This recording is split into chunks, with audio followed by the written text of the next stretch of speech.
Morning, everybody. Apologies for the delay, but we had some small technical issues that we had to address.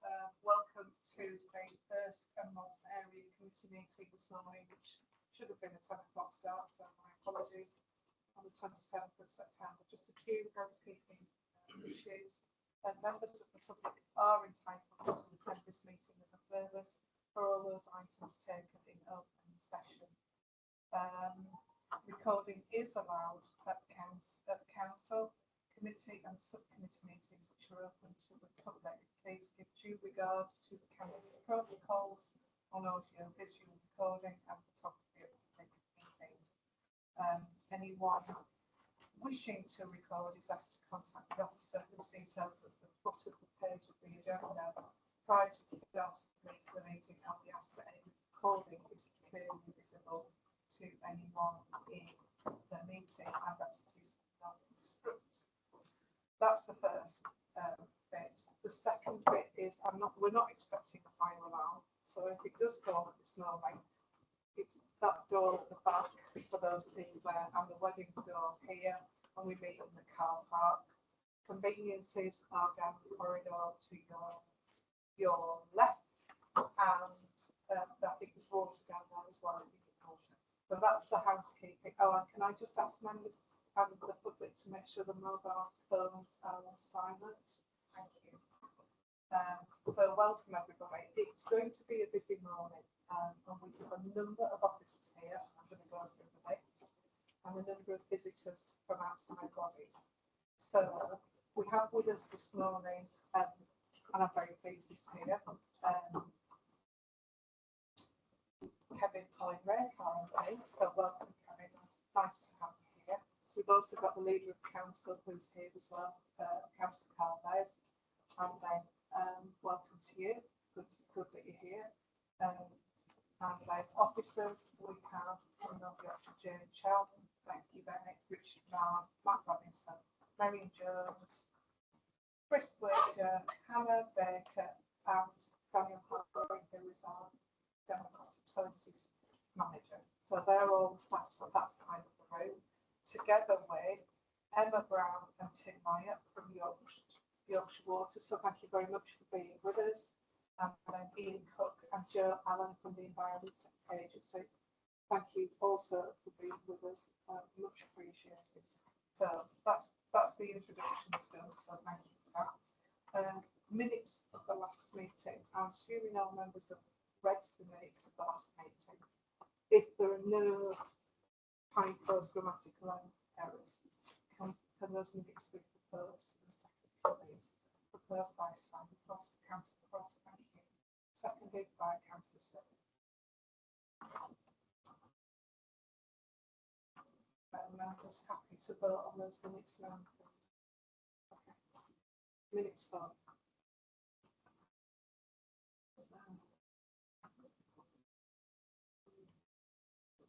You weren't here, so you're an abstention. So that's carried. Any abstentions? Two abstentions.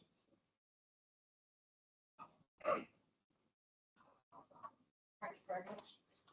Apologies for absence. You haven't got a mic. Do you want me to go? Okay. So we've received apologies for absence from Councillor Nigel Malton, Councillor Anna Wilkinson, and Councillor Joy Andrews. Councillor Duncan is attending remotely.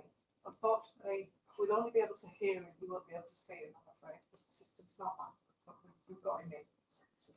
And I think that covers that bit of the agenda. And now we are going to drop on to public questions. So the first public question. Sorry, Chair, can I declare an interest, please? Yes. Sorry, I guess it's non-pecuniary. My son works for Yorkshire Water. Okay.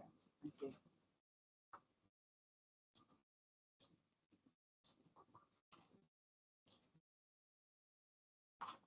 Anybody else with any?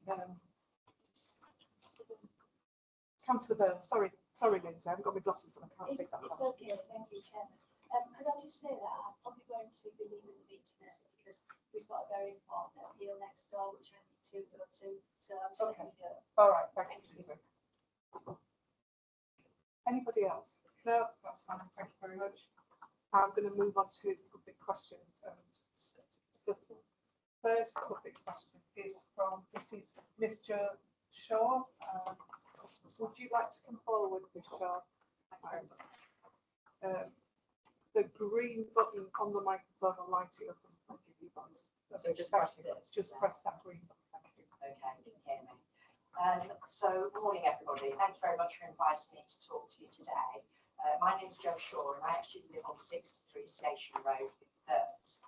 However, today I'm representing over 100 residents who live on that road and who've signed a petition asking if you would consider the following items. So I think I've got two straightforward requests. I think there's probably the first one is the easy request of the two, which is the primary point of being here today, which is to ask for a reduction on about 300 metres, roughly, to 400 metres of road on Station Road. Currently it's 40 miles an hour, and I'm asking it to be reduced down to 30 miles an hour. I believe there will be minimal costs on that, other than undertaking a consultation with the relevant stakeholders to achieve that outcome, and also to replace signposts on that road. Now, I understand that North Yorkshire Council Highways Department have looked at this issue before. I do not know when they looked at that issue. I understand anecdotally there was some rejection in terms of doing that previously from the police, but I don't know the reasons why. However, my understanding is I think the case for change has actually grown stronger since the previous consultation on this, because I think there's been an awful lot of change on Station Road, which I'll go through. The secondary request, which I don't want to divert the attention from the primary request, is to look at resurfacing the road, Station Road, both the road and the cycle path. And I've come here today to ask for your support on the primary one and the secondary one. So since the last request went in for the change on the 30 mile an hour, we've had increased housing on Station Road. There's about 112 new homes at Furlong Park that's been built. There's the new Euro Park, which has actually increased usage of this road. And we understand there's some planning permission being considered for further 30 houses on Station Road. So this will obviously increase the number of vehicles using that road, turning in and out of drives, using mini roundabouts, etc. We've got ongoing issues on that road with vehicles using both excessive speed, which then you can imagine the noise is exacerbated by them hitting potholes and not a very good surface road. We have HGVs and other vehicles, but we also have the challenge of slow moving agricultural vehicles. For example, over the last month, we've had quite a lot of carts and horses actually going down that road as well. So you can see there's some real health and safety issues there.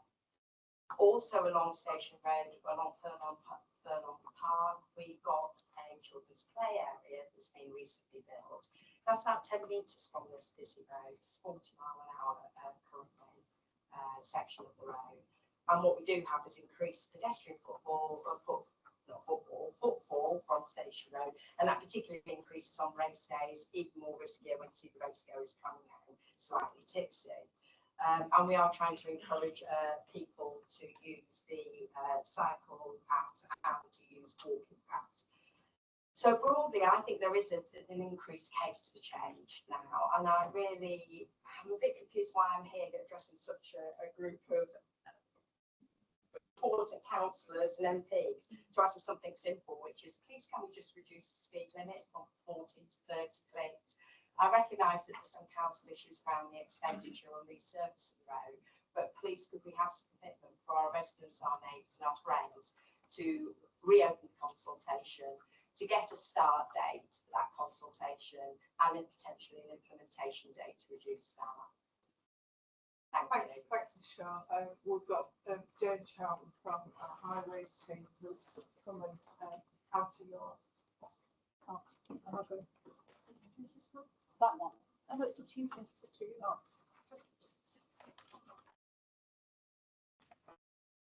you very much. Yeah, this matter has been raised previously, as you've mentioned, but North Yorkshire Police were not supportive of the proposal to change the speed limit at that time. However, and that was based on the policies of the setting of speed limits. However, given that there's been further development along the route, as you pointed out, North Yorkshire Council Highway officers now intend to revisit the matter and consult with North Yorkshire Police. And whilst there's no objection in principle to the proposal from North Yorkshire Council, a formal consultation is required prior to any change. And that's required for the traffic to change the traffic regulation order. Along with that, there will be necessary infrastructure changes such as signage and road markings. The plan is to combine the consultation with an additional proposal seeking to change the existing 40-mile-an-hour speed limit on another section of the A61 to the west of the railway line, therefore making a continuous 30-mile-an-hour speed limit from Thirsk, or extending into Thirsk, should I say. Unfortunately, I can't give you a specific date for the consultation at the time of writing it, but it is likely to commence within the next few months, bearing in mind other workload that we've currently got on. So that's the speed limit. With regards to the resurfacing of Station Road, we do have a carriageway resurfacing scheme for the A61 Station Road Thirsk, and it's currently within our draft capital programme for the financial year 25-26. This involves the resurfacing of the full width of the carriageway between the approach to the town end roundabout to the eastern side of the railway bridge at Thirsk Station. At the current time, as you obviously acknowledge the funding pressures that we have, at the current time, our funding settlement from central government has not been confirmed, and therefore we can't commit to the delivery of the scheme at the time of responding to your question. But confirmation that the highway maintenance funding settlement, sorry,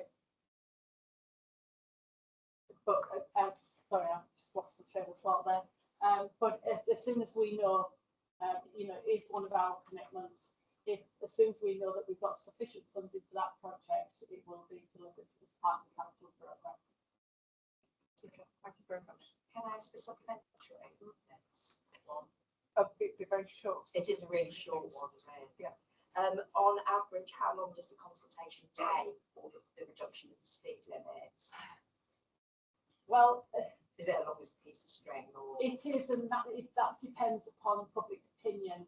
Obviously, we need to get the statutory consultees on board, so the police need to be on board. The initial indications are that they are, but then it comes down to other statutory consultees. If we've got objections, there's a process to go through. So I wouldn't like to put a time scale on it, really, to be quite honest. But I would like to think it would be done within 12 months as a maximum. Brilliant. Thank you. Appreciate that. Thank you very much. And I'll just say we can keep you updated. Yes, please. I'd really appreciate contact details so we can keep you updated. Yeah, that's great. Thank you very much for your time. Thank you, Jane.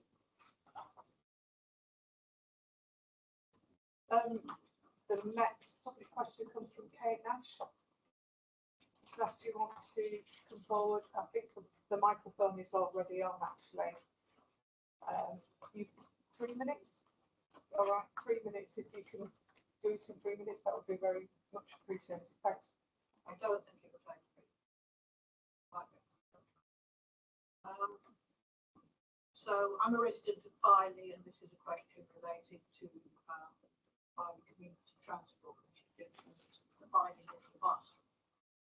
The former Filey Little Bus ceased to operate some time ago, and I'm concerned that very little progress seems to have been made towards putting in place a replacement service. And in addition, there's been little or no communication with the people of Filey regarding the decision. This is despite bus services apparently being a priority issue both for council and for national government. The lack of a little bus service at Filey is having a huge impact on the lives of people, with clear detrimental impact on the health, both mental and physical, of vulnerable residents. This is in an environment where local health services are under immense pressure. There are a lot of elderly people in Filey who can't get into the central town. There have been surveys done, there have been reports written, some of these date back some years, but nothing seems to have been acted on, no progress has been made, and it's felt that people finally haven't been fairly treated.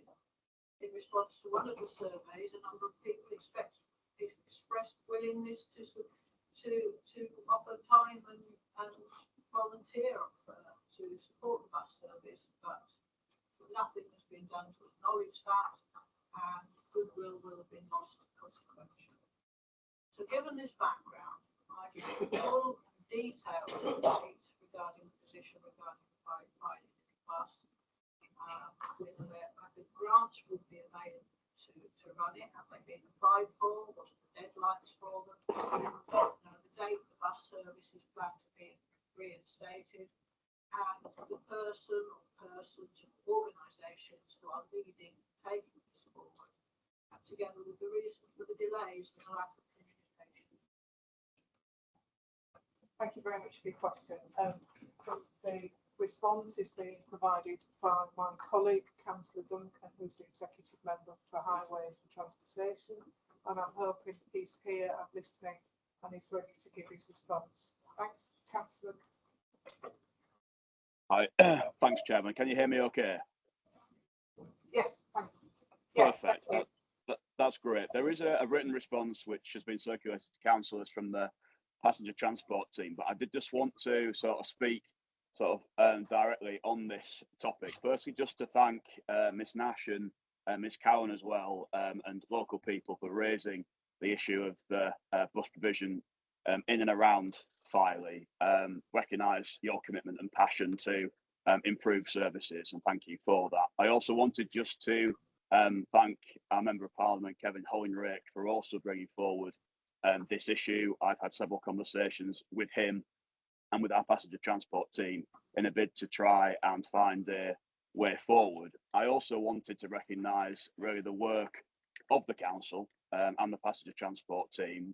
We have really sought every potential avenue that we can in an attempt to provide a revived town bus service. We know previously it was popular, and it's unfortunate that the service did cease, and we have been trying to find a way forward. In terms of the situation right now, though, as things stand today, the summary really is quite simple. The bus that previously operated, the condition of that has been assessed by the council. We've inspected that. It's really in a dire state. It's unroadworthy. We think, our teams feel, that it's likely it will never be roadworthy again. So as things stand today, there is no bus.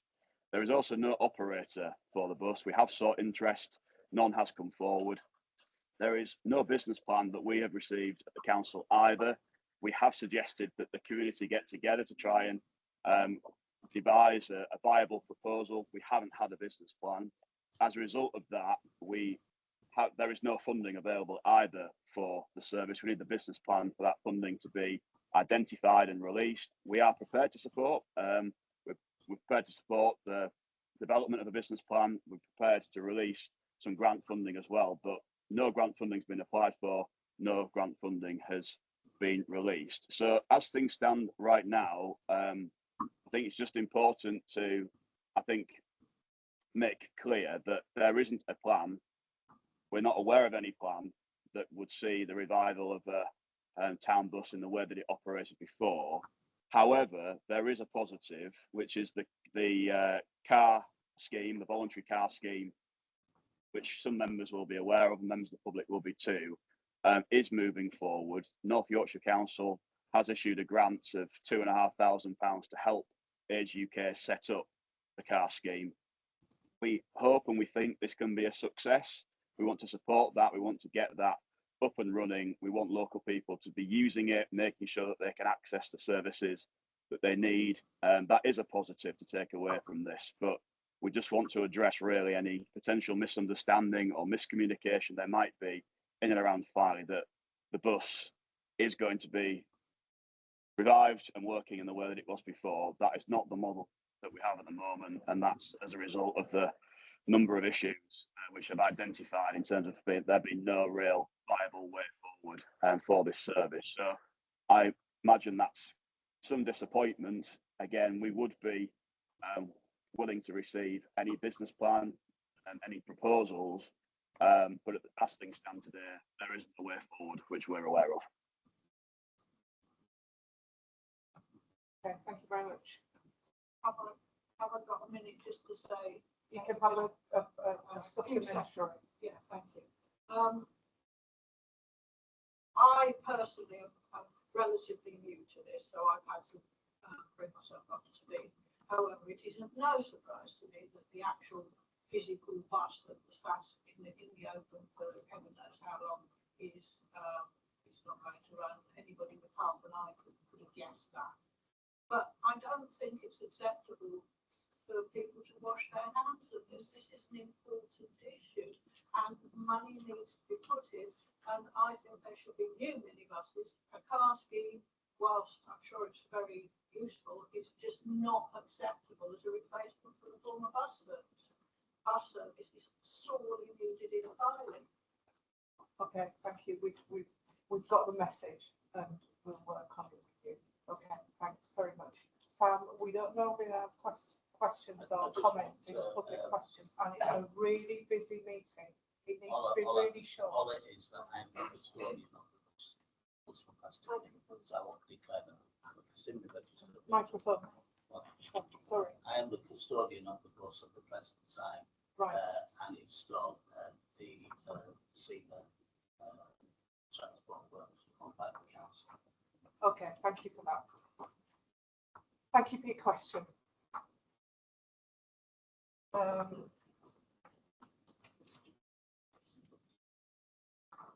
Kate, this is Kate. Do come forward. Would you like to ask my question now or leave the relevant to Jacob? Sorry. I wondered if you wanted me to ask my question when the agenda on the Malton. I think if you ask the question now, we'll work with the agenda, and if you ask it now, that may your answer may be better answered during the agenda. But yeah, you ask it now. Thank you.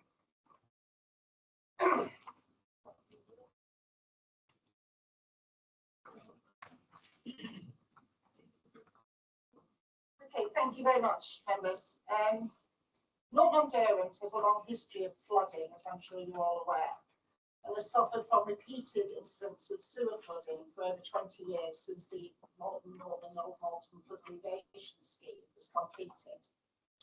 Due to climate change and a rise in the water table, flood incidents have increased in frequency and are particularly difficult for Malton residents as floodwater contains raw sewage, as the sewers do not have sufficient capacity to cope with surface water flooding and sewage when the river levels are very high in the River Derwent.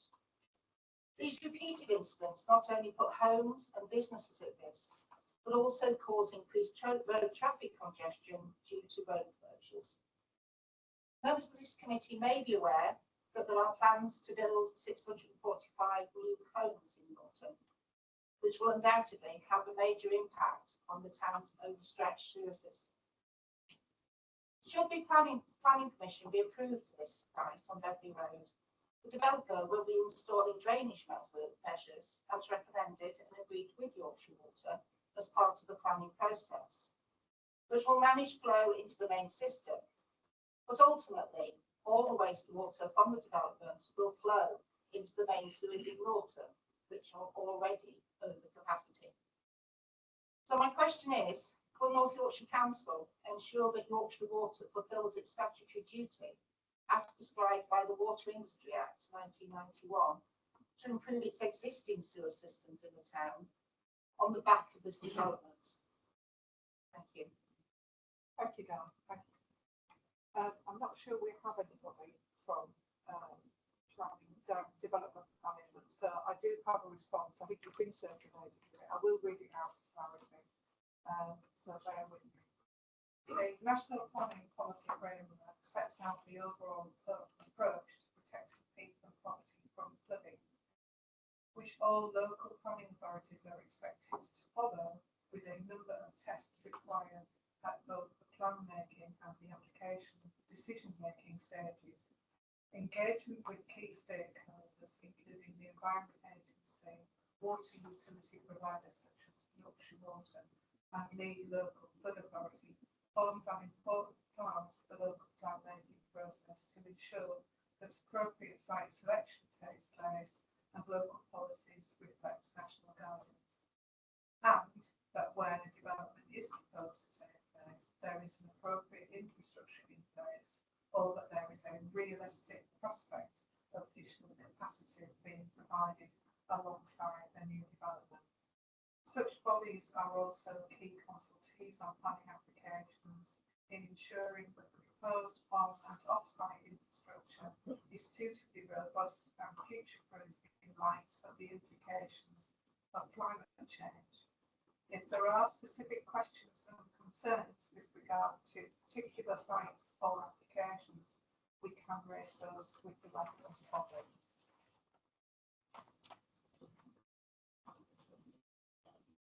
Did you want to supplement one? Okay, thank you. I would hope that it would be, we will raise those with the appropriate body because it is a very serious concern. So yes, and I can have a quick supplementary question. Only yesterday, just yesterday, when everyone saw the torrential rain, houses in Malton were yet again surrounded by water and the sewers discharged into around people's properties. So just yesterday, the Riverdale was not high yesterday, it was the level of torrential rain. And so that to me proves that the capacity of the sewage system in Malton is not sufficient to deal with the level of rain and the level of extra discharge which will come from this development. So my question, a couple of sort of little supplementary questions. I hope the members of this committee would agree that having raw sewage in our streets in 2024 is actually totally unacceptable.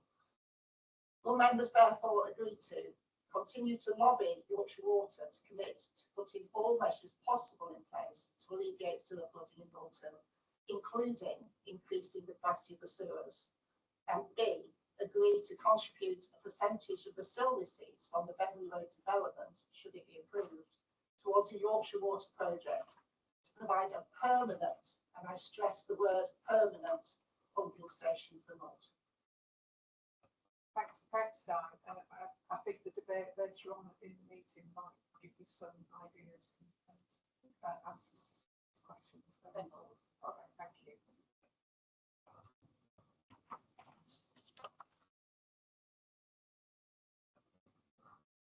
So, members, this morning we do have our MP with us, and I'm delighted to see you here. If Mr. Hollingworth would like to come forward and sit in the hot seat. If you want to make a presentation, Kevin, and then if you're happy to take questions from members. Of course, yeah. Thank you very much for inviting me to do so. And yeah, it's been an interesting summer, a whole new world, of course, for us in terms of my first experience in opposition. And so clearly a frustrating place to be, but nevertheless one where we've got to present the challenges to the best of our ability in terms of the government. And first thing I'd like to say is that actually I think my colleagues want to put politics to one side and want the government to succeed, because that's the interests of our constituents, both your people you represent and indeed the people I represent, and further afield. Of course that means we should support things that we agree with, but also challenge things we don't agree with. And don't get me wrong, we made our mistakes in the time of our time of office, which are well publicised. But I'm the person who never made a mistake, never did anything. So we understand that some mistakes will happen, and some policy choices will be wrong. And I guess that's the first point I want to address, really. The winter fuel allowance change, which was very much out of the blue and announced to Parliament before the recess, summer recess, will have a very significant impact on this constituency. I think there's 24,000 people who are receiving that winter fuel allowance will no longer receive it.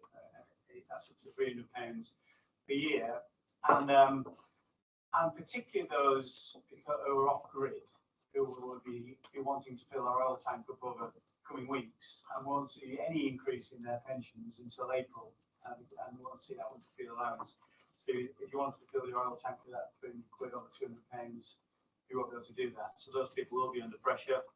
I think everybody can see the sense behind not giving a winter fuel allowance to people who are wealthy pensioners, but we know that a lot of pensioners are not wealthy, and a lot of people, and you cannot get pension credit below £13,000 of income, and even people below that will probably, many of those people will not apply for pension credit, being the kind of people we represent in this area. So it is quite a significant issue, and I welcome any support from the council, of course, in terms of helping those people through various different funding pots you have, household support fund and others, to make sure we look after those people the best way we can. But certainly an error of judgment in my view.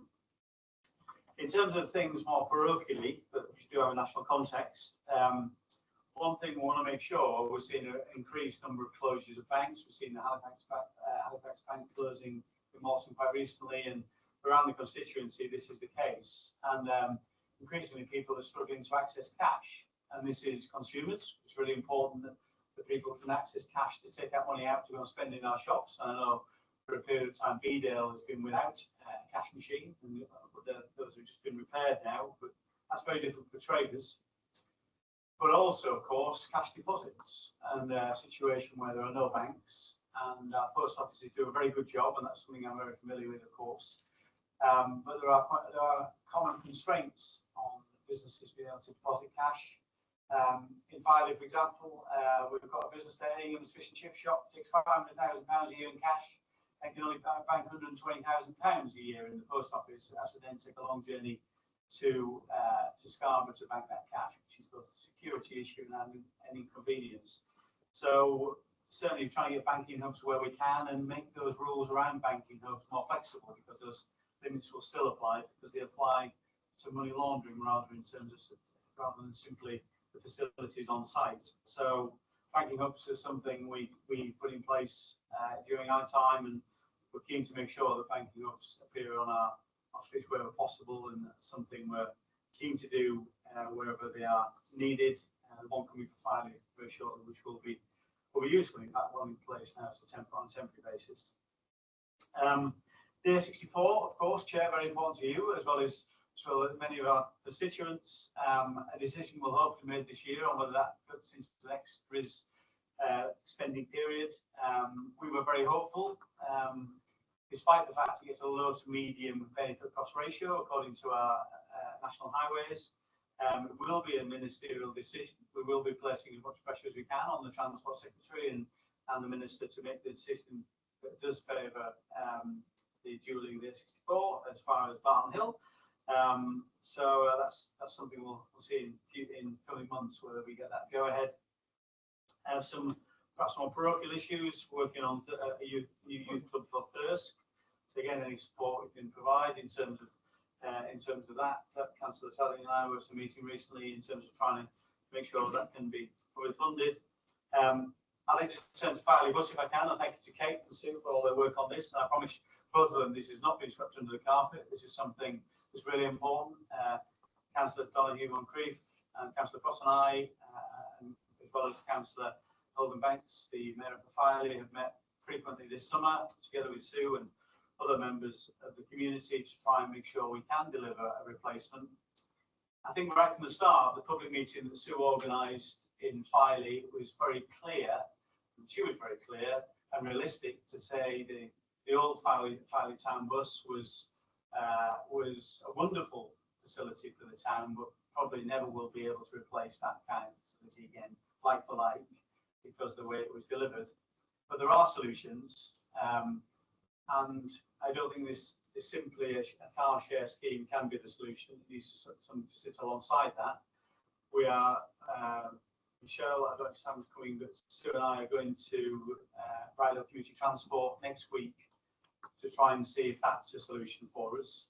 I hope Councillor Duncan's still online, and thanks for all his engagement on this. But one thing we've got to make sure, and I've talked to Keane about this a couple of times, if you address this, Keane, is at some point, probably when I finished, is we'd like the support of the council to develop the bid for the funding, to be able to prepare a bid for funding. And I think that's a process I'd like to understand. That's something I think we agreed to look at. Keane, we're keen to hear from you whether that's the next step forward when we've decided what solution we're keen to deliver. Helmsley Post Office, again, working with Councillor Jabor in terms of making sure it's replaced. That's been a problem for the community, although we have a temporary solution in terms of the post office in the Black Swan. Councillor Sanderson working very closely with others on traveller sites. which are many cases, and yourself, the chair, have blight on our communities, and it's completely unfair in my view. People who respect the planning process and putting an application before carrying out work are effectively on a par with people who don't respect that process, who go in and occupy and put hard standing down, put an entrance in, go and occupy that site, and then apply for retrospective planning consent. I think it's absolutely wrong that people are judged on the same basis. That's something I held a debate on in Westminster Hall in Parliament quite recently, and I would like to see changes made. And there were some changes made to the NPPF based upon a ministerial statement to say this is a material consideration, that if somebody has done this on a retrospective basis, make an application on a retrospective basis, where they have carried out significant works prior to doing that, which are should have required planning consent, that should be taken into account when planning situation is considered. It was therefore disappointing, I think, that Sheriff Hutton, where exactly that happened, the planning officers had recommended approval for that site, despite that being the case, and that site occupied 3 years by a significant, a large family, and very significant development of their units on that site. So I applaud the council, the members for rejecting it, and but clearly it needs to be the planning situation and the guidance on that needs to be clearer, that should not be approved or not recommended once if somebody's taken that approach to planning consent. Other local issues, the blood testing issues, they kind of work to rule for some of our local doctor surgeries, which means they are not carrying out blood testing. That's certainly an issue that they don't practice here in Malton. There's something we're working with the ICB to try and make sure there are facilities, otherwise people are having to take a 20-30 mile round journey to get blood testing done. Dentistry is still a problem, and we want to see improvements there.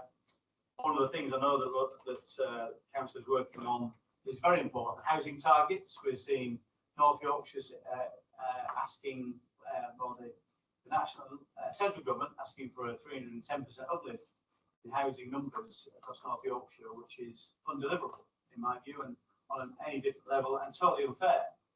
Totally unfair, particularly where we've been over delivering based on our numbers, if you have the numbers together, and are willing to.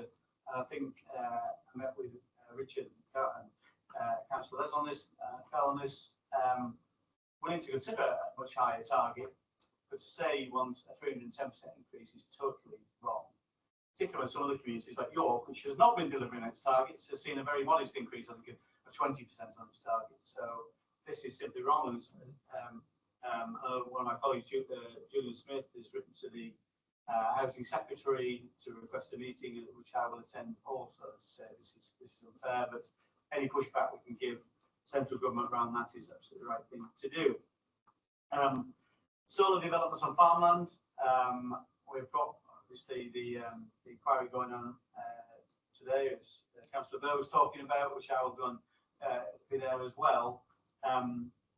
You know, we all understand the move to a cleaner way of producing energy, but to do that, to move toward and to provide and to get to a point where we've got energy security in this country, with producing of energy, all those things we would support. Doing that at a cost or as a trade-off with food security is totally wrong. And the application in Old Malton, which is on productive farmland, the significant elements of that application in productive farmland makes no sense to me at all. So so again, it's something we need more clarity on, I think, and I call for more clarity. I think in our manifesto, our now very redundant manifesto, we did talk about a target for food security, which would have offset some of the consideration that planning authorities have in terms of mitigating climate change. And I support that kind of approach, and also what the opposition said recently, what Rishi Sunak said recently, is that we should not rely upon applicants' assessments of the land type and land grade when they're making applications for solar farms, because those things have been shown to be erroneous on several occasions. And finally, at a national level, so many concerns are about some of the things the government's intending to do. The things I'm particularly concerned about are some of the workplace changes, the workplace regulations, which will make it, I think, which will make businesses far more cautious in terms of employing people, which cannot be good for job opportunities for people, not going to be good for economic growth. And similarly, the potential changes to business tax incentives, which are all things like capital gains tax, business property relief, all really important things. We want to make sure that business is at the forefront of our policy making, because if we don't have businesses setting up, being successful, making profits, paying tax on those profits, employing people who pay taxes as well, then we don't have any public services. They're the strong horse that pulls the whole cart. So we've got to make sure our policy making favours businesses, and particularly small businesses in our communities. Thank you, Chair. Thank you very much. I'm going to open it up to members' questions. Councillor Mason, and then Councillor Sanderson, and then Councillor Dowd. This is just really clarity.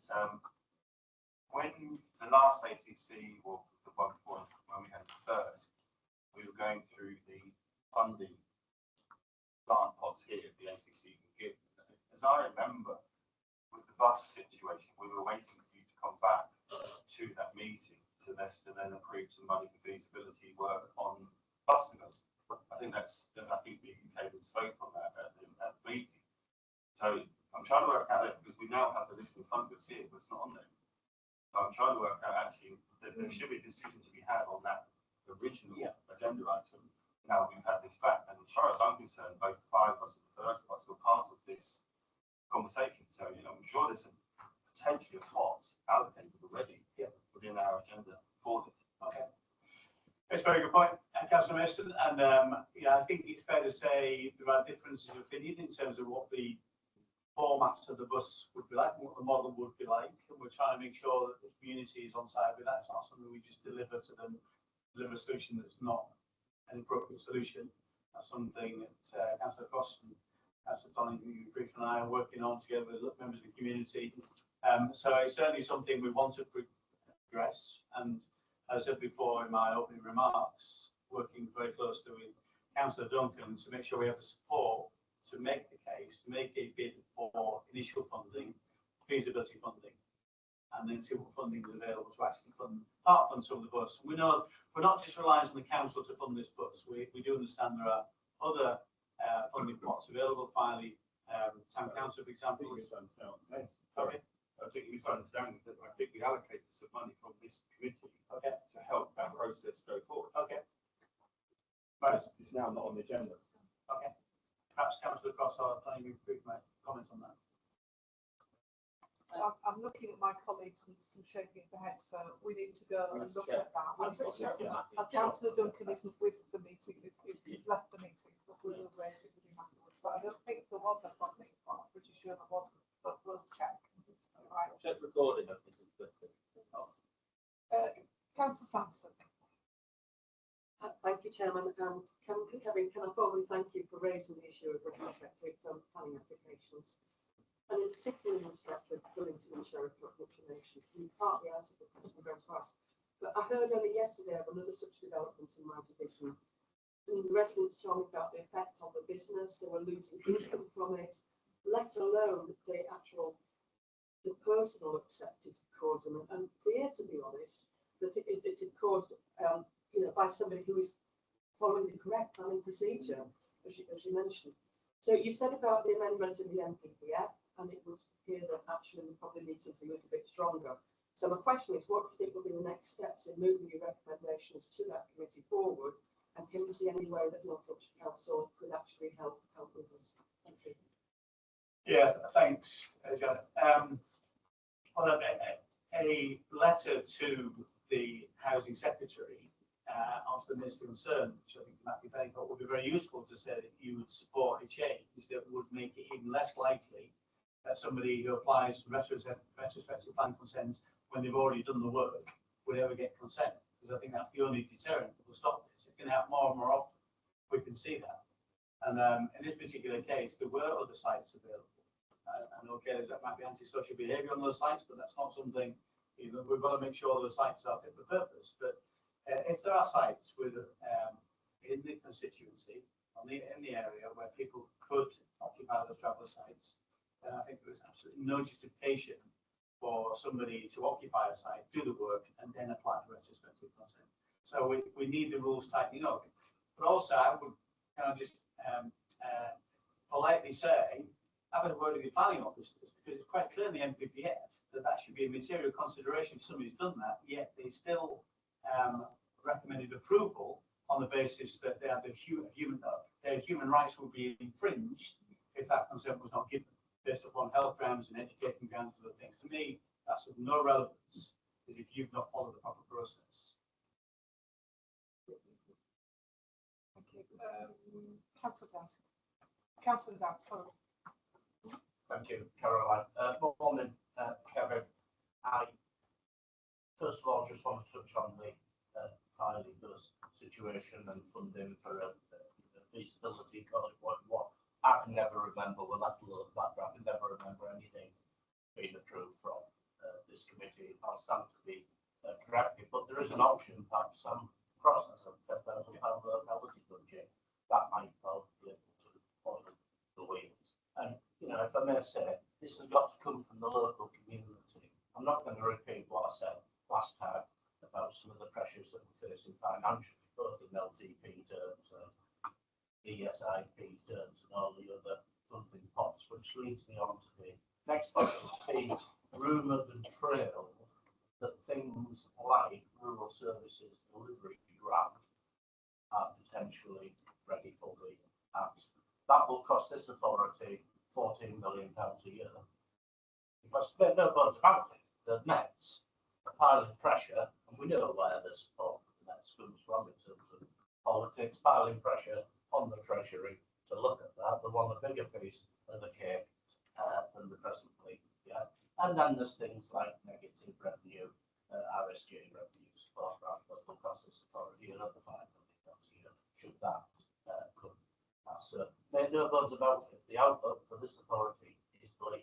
And I trust that you and other members of Parliament from all parties, there's a few I say from the Liberal Democrats now that represent rural areas. I'm sure that there'll be some sort of cross-party alliance to pile pressure on Rachel Reeves ministers to recognise the very real challenges that we face as a rural county in a rural area to deliver those services. The unit cost pressures are so much higher than those in more urban areas, and I hope that this government continues to recognise that. Yeah, thanks, Gareth. I mean, you're right. I mean, we lost a lot of seats in rural areas, so they're now represented by members of the parties, and we hope they would do a very good job of representing the local interests if they represent rural areas, be it Lib Dems or Labour or whoever else. I'm sure they will be. So I'm always very, I mean, I'm your, as you know, your representative in Parliament, and so anything you need, I'm very happy to go and try and champion that. So anything you set out to me back in writing will always go to the relevant minister. I'm very happy to meet with that minister and try and make the case. Clearly, you know, they've got control of pretty much everything down there now, despite the fact that they had a very low vote share, the least popular majority government in history, a very large majority. So I would, as I've said 100 times, I think the current government needs to be careful it doesn't misuse that mandate in terms of its popular vote is very low, and it seems to be the popularity seems to be sinking by the minute. So they need to do some things in rural areas as well as urban areas. I mean, you're right to push back, Gareth. You know, we've got to run sound finances. You've got a very difficult funding situation in the council. I know that, and I'm going to say all the conversations we have had on the Filey bus have always been about where we find the money. It's not been simply, well, North Yorkshire have to cough up. I'm not saying we won't ask for some money, and that'll be a choice you need to make. But we've also looked at third-party businesses who may be willing to contribute. We've looked at, you're right, at local councillors on funds they may hold, as well as the town councils, as well as individual residents' contributions, not travellers, the people who travel on the buses. Contributions. So we're keen to develop a solution. It's not straightforward, but we will work with you to see if we can. Thanks very much. Councillor Cross. Thank you, Chair. Just for a point of clarity, Gareth, the maximum that you can put in from your locality grant is £5,000. Yeah. So just a correction there. It has always been, as Kevin has said, twice so far, it would be a community bus, and the community would be expected, whether it's local members or the town council or the members of the public user. What we want is some small support from the council to actually progress it. With regard to Duncan, Councillor Duncan stated, you know, the bus is in poor condition. Well, I blew one of the tyres up and it drove, and the engine, according to the mechanic that was driving it, said this is perfect. You know, so the bus is capable of running. And I think, you know, the first option that we have is to try and get that bus. There may be other options out there, but the other town, we're working to try and get that bus running. I mean, we're going to pursue all options. So, you know, we've got to move forward. And, you know, it's great from my point of view because, you know, the surveys that the council paid for actually prove that there were need for the bus. This isn't just people saying it. We've actually got surveys, and I believe you've been sent that survey, you know, stating the support for the bus. So what residents have asked from the survey you paid for as a council is support for that bus. That's all we want is support. Thank you, Chair. Thanks, Yeah, I mean, just a point on the roadworthiness of the bus. According to Councillor Duncan, the engineers from North Yorkshire looked at it and said it wasn't roadworthy. I'm not an engineer. I was just, you pushed back at the people at the end of it. I wasn't given the chance to push back. Yeah, okay. But yeah, I mean, you can talk to Keane offline. Maybe it's not. Yeah, maybe it's not MOT. I don't know why it was. It won't just be engine though, will it? There's other factors. Yeah. In terms of safety. But we can all buy new tyres now. Sam, bear with me. Councillor Duncan's rejoined the meeting. In fairness to him, I don't know how much of it he's heard, Keane. I don't know how much you've heard of the discussion, but you're very welcome to come in if you can contribute. Sorry, Chairman, I didn't hear the latest comments that have just been raised. So I don't know if there's something particular you wanted me to address. Can I ask Keane, a couple of points I think really was one in terms of the preparation of a bid. That's something you and I discussed, that you would help to provide some resource for the local authority about preparing a bid for feasibility monies. I think it's fair to say we want to make sure we're on the same page as the community before we come to you on that basis, because in terms of what the potential model will be. So we're going to keep working with you on that. The other point was, I know you said the bus wasn't roadworthy. Keen to find out why it's not roadworthy. The engine seems to be fine, according to Councillor Cross. It's not MOT.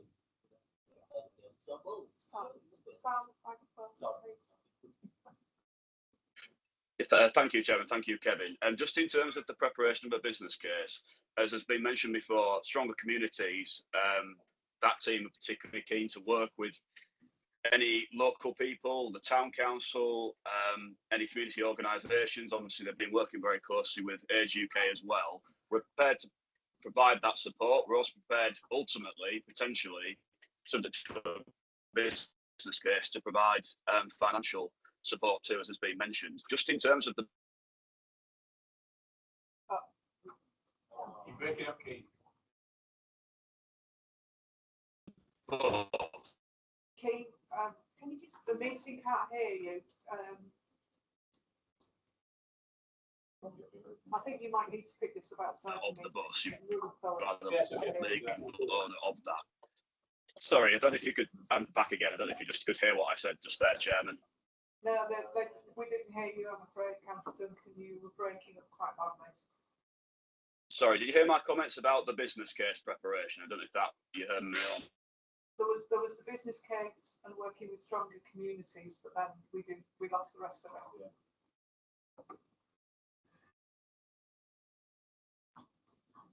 Okay, we'll take it offline. Yeah, we'll take it offline. Sorry, everybody, but we tried. Chairman, could I just ask, is there a particular reason that Councillor Duncan isn't here? He's an executive. He has been missing for several meetings. Is there a reason? I have no idea, Councillor Barr. I'm really sorry. I can't answer that question. Councillor Dubois. Thank you, Chair, and thank you for all your support and help for the various issues that you keep receiving correspondence about in the healthcare scene. Really appreciate with all the support you provide to local causes. I was actually going to talk a little bit about the bus service in Helmsley because I was encouraged when you mentioned that you're going to meet with the rise of community transport. Because I had a very positive experience with them. There was a survey in Helmsley that we organised, and people expressed that they were very keen on having a bus route in Helmsley and Malton. We then mentioned the rise of community transport. Actually, at the time, their chief executive did attend a meeting, public meeting, remotely in Helmsley, and listened to the strength of the feeling of the community. And as a result of that, we were able to find some funding through private community transport. I'm not sure if it's still available, but I think it's lottery money combined with the locality budget funding, as Councillor Dad mentioned earlier. And we had a service that was only on demand initially. The take-up of that service increased. I think now it is a regular bus service, but it is only twice a week. Going from Helmsley to Malton and back. It's not perfect, it's not ideal, it's better than nothing, but it's not a scratch. So there is hope, there are possibilities, and sometimes there are organizations like private transport who make a big difference. And for those residents who are using it, although it's only twice a week, it's worth it. Very useful. Thank you. Thanks, Councillor. Thanks, Councillor Dubois. Councillor Taylor. Yeah, thank you, Chair. I'll hopefully wait to the end of the question just to raise this point. If I could just make a request, please, for future meetings. Sadly, Kevin is no longer the MP that covers Easingwold and the Easingwold hinterland, and we're very sorry to lose him. We are represented by another MP in this area committee now. I'd just like to make sure that that invitation is extended so that the residents of Easingwold and the hinterland around Easingwold are also represented at this forum. Thank you. Yes, thanks, Councillor Taylor. We'll make sure that that invitation goes out. Councillor Donahue McQueen. Yeah, thank you, Chair. Firstly, glad that George, Councillor Dubois mentioned that, because funny enough, that came up in the presentation that we had when we initially met with community transport. On a slightly lighter note, I thought I was in a meeting that Councillor Dubois wasn't in, and he appeared on the overhead slide, so it's like his omnipresence sometimes. But you do raise a good point about how you can make progress on these things. Just to help things here, just very, very briefly. I think the issue about feasibilities, I think, and the point has been made, strongest communities did do a lot of work, they did fund survey work, etc. My weariness of this is that we just go around doing another survey to get the exact same answers. The issue here isn't necessarily feasibility. The issue here is what is the entity that would run this, and how would you fund it, and how would you get something that's legally compliant, because it is not realistically within the case of a local town council or a parish council to run such an entity, and they would need some expertise in order to do it. So that's one of the reasons why we've been out talking to various people to get their insight into how this would work, what are the pitfalls, what would work. Perhaps just to help as well, that there has been an email from the mayor just confirming that the combined authority would agree to look at exploring this as part of developing the full service improvement plan. So there is a route forward there that we can work on, and I think that might be a better way forward than trying to repeat work that's already been done. And I think that is, I think the ambition would be the best. So I think there is a way forward on this, but I think what happens is everybody projects onto it their version of what it should be. And I think it's trying to find, that's what we're trying to do, isn't it? Trying to find a practical way of coming up with a legally compliant version, and then we can develop that on over time. Yeah, if I can just respond to you, I mean, there's the three basic questions in answering. What's the minimum service level that will suit the residents' finding and in the local villages potentially? What's the minimum service? How much will that cost? And who's going to fund it? Those are the three questions we didn't answer it. And that's, we're still kind of working on the first bit. That's something, of course, we'll hope to bring to a conclusion over the week or so. Councillor. Just a suggestion. Clearly, this has got to come from the local community, and particularly the local member or members. I know Michelle's working on it. Sam seems to have done so. But I remember 10, 20 years ago when we had similar, probably bigger issues with bus services up in the dirt. Clearly, the local authority were never going to be able to subsidise them services. I heard figures of 50 rate on the passenger journey and all this sort of stuff. So we know it was on a different scale. But if I could just respectfully suggest perhaps a trip up to the little white bus that covers that particular area. I've got to say the late John Blackie, perhaps not my favourite politician at the time, but respect where respect was due. He got a grip of that and he produced something that was a blueprint for every community, not just in this county, but in every rural area. And it's something to be beholden. But it needs effort and it needs to come from the bottom up. And we should never ever forget about not just the town, but that rural hinterland around Filey and many other places. So I would suggest, take a trip up there. There won't be a direct bus. Thanks, Councillor Dad, because that was the thought process going on in my head. I didn't know Councillor Blackie very well, but I do know he was very passionate about the little white bus. Quite controversial at the time. Yeah. Two things, if my colleagues have finished. Number one, thank you for keeping the A64 on the agenda. I think it's still a vital link that we need to start to progress. Whether we ever get it as far as Scarborough or not, I don't know, but I would like to think at some time in the future, maybe long after I'm gone, that might happen. And the other thing with the Gypsy travel community, and I know you think that we could strengthen the NPPF, but actually I want to take this in a slightly different direction, because they do have protected characteristics, but I think the definition of what is a traveller and a gypsy needs to be stronger, because the whole point was that they travelled and now they don't. And I think we need that definition to be strengthened, and that will help us going forward with planning as well. So I think that's where we need to look at where we need to go. So if I can leave that with you. Yeah, the thing I would say is that I get the protected characteristics bit, but that doesn't mean there's one law for one, another for another. You cannot run a society like that, and so there has to be some of the things that you allude to need to be respected in terms of lifestyle, but that does not mean a different planning process for somebody into a different community, in my view. Sorry, Councillor Burke. This is it. Once we've done Councillor Burke, this is it. Councillor Mason, I think you've already had an option. Councillor Burke, this is it now. Yeah, thank you. It is actually just a quick question. I mean, obviously, we both know that what is happening next door regarding the solar farm inquiry, and we've been told now that it's going to Secretary of State. So you say that you would always go to the ministers and try to fight our case, just some reassurance that obviously you will be trying to do that on behalf of us all that are fighting to help the tenants. Yeah. Tenant farmers, that's what we're trying to protect. Yeah, very good point.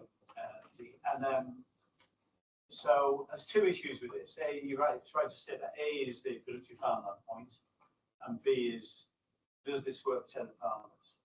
And I think it's about 30% of UK farmland is occupied by tenant farmers.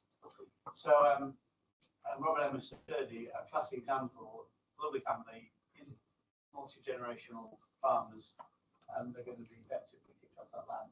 I'm given a pittance in compensation.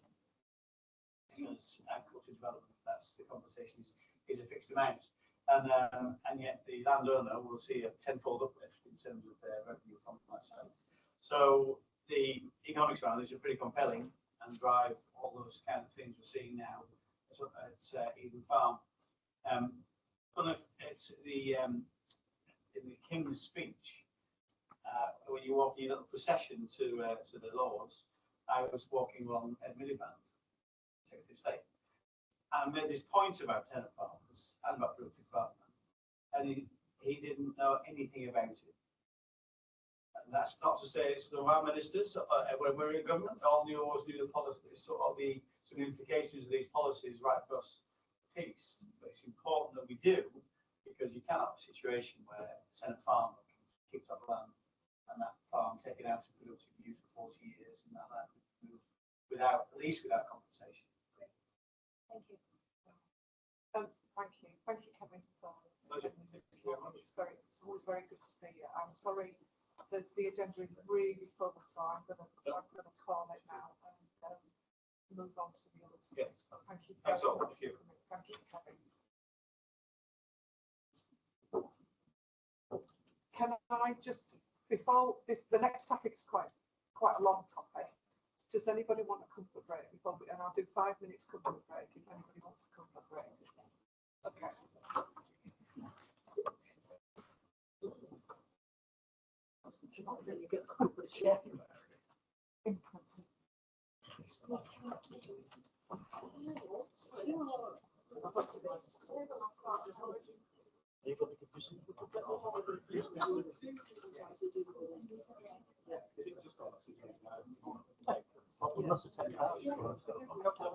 Oh, well, that's all right. Can I show you, Gary?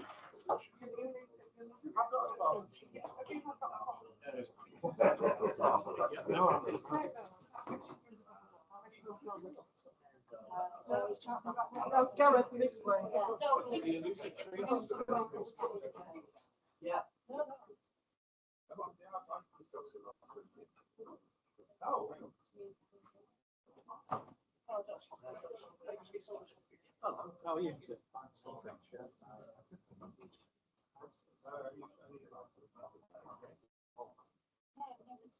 Oh, yeah.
The situation we've got to.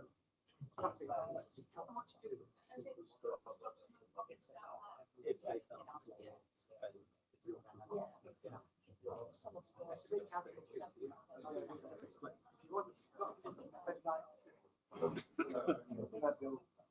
so we're looking with the council week and scoping to the they're happy to actually do something about it. Have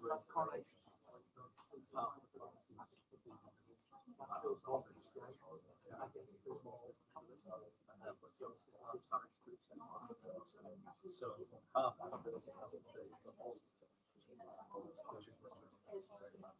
when I was with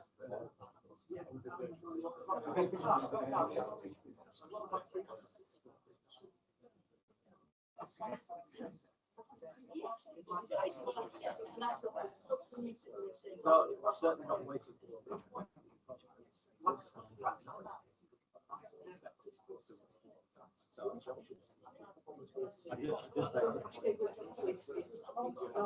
Yeah, everybody was, yeah. You know,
I think that's the Thank you very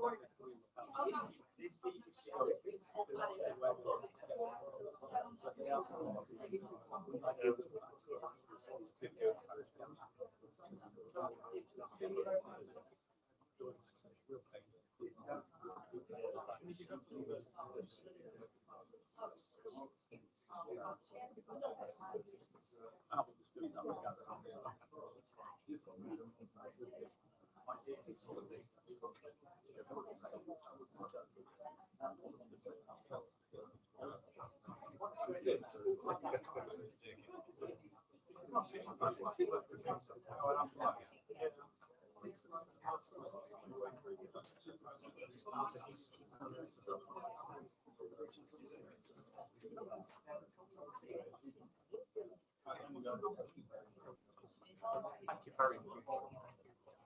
Yeah,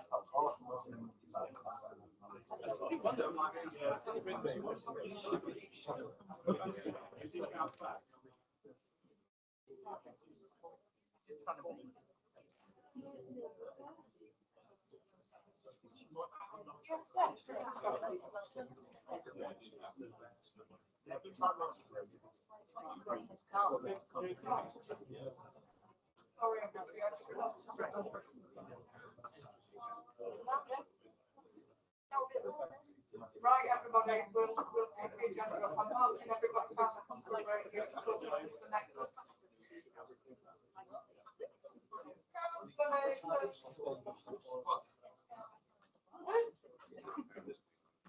Right, I'm hoping everybody found that 5-minute comfort useful. I'm now going to move on to the next item on the agenda, which is proposals for the allocation of the economic regeneration, tourism and transport project development fund. And we have with us Howard Wallace. Sorry, Howard, I missed you when we were introducing our officer earlier. So it's quite a comprehensive report with a number of projects. So if you want to fire away, that would be really, really useful. Thanks, Howard. Thank you very much, Chair, and good morning all.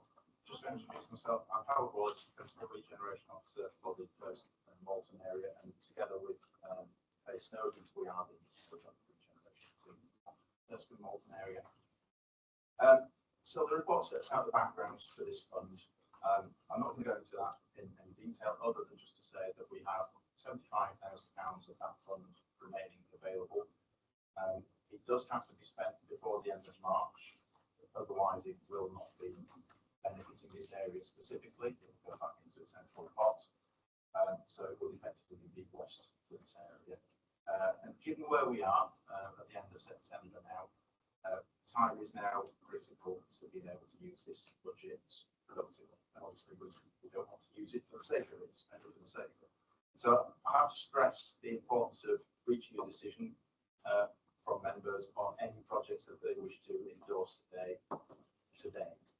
I think if we don't manage to get endorsement for any projects today, it'll become virtually impossible to deliver them before the end of March. So that's the background, that's the context. So in view of that context, the report sets out a simplified process to allocate this funding, rather than presenting you with a list of projects, seeking your initial endorsement of which want us to go ahead and work off and then come back in 3 months' time to ask for endorsement, we've done a process behind the scenes, if you like. So we've sought out proposals from members, from officers, and we've put those together into a long list, and then we've trimmed that long list down based on how they contribute towards the objectives of the fund and also their deliverability before the end of March 2025. So this, and based on that shortlist that we've trimmed it down to, we have developed outline scoping reports that you would normally have got perhaps in 3 months' time to consider and endorse or really bringing in them today. So you've got hopefully sufficient information to be able to make a decision on which schemes, if any, you wish to endorse on this fund. So following on from any endorsement you choose to make today, there will still need to be a process to brief the executive member for open to business or open for business, and then we'll need to seek final approvals for any projects from our Director of Community Development. So that process will take several weeks, possibly until the end of October. It varies. We shall have to see, and we'll be coordinating this with other areas, area committees proposals as well. So, as I said, we had a long list. We've trimmed that down to a short list, and these are set out in the report.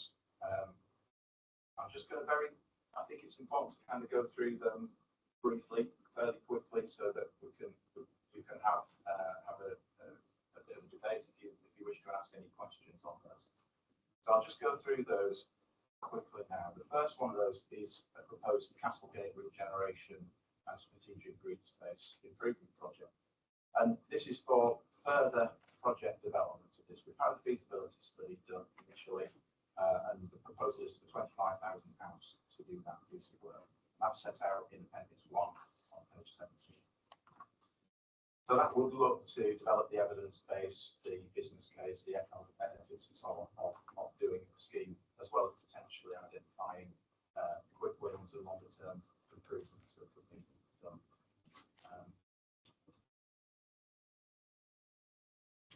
There are potentially other internal budgets that we could access if required, if the cost of that work goes over the proposed £25,000, but that's something that we can follow outside of this meeting. The second one on the list is the Malton Station second rail platform. This is to do with further engagement with Network Rail and the rail industry. You'll probably be aware that there was a levelling up fund bid for the second platform a year or a couple of years ago, I can't remember the exact date, which wasn't successful. I think partly the reason that wasn't successful would have been the limited timescale that we had to, as a council, to prepare the bids, to prepare the business case, do stakeholder community engagement, that sort of thing. So this would enable us to do a lot more stakeholder engagement, targeted stakeholder engagement with Network Rail, identify constraints, opportunities, siting options, and any other interactions with a level cost. The idea is it would have local benefits, but it also would have broader benefits on the York to Scarborough rail line. The proposal there is for £20,000 for that piece of work, as set out in Appendix 2. The next one is some pedestrian crossing work in Malton, and there are two proposals put forward by a local member. One of those is on Yorkwood Gate, so it's between Water Lane Car Park and the marketplace.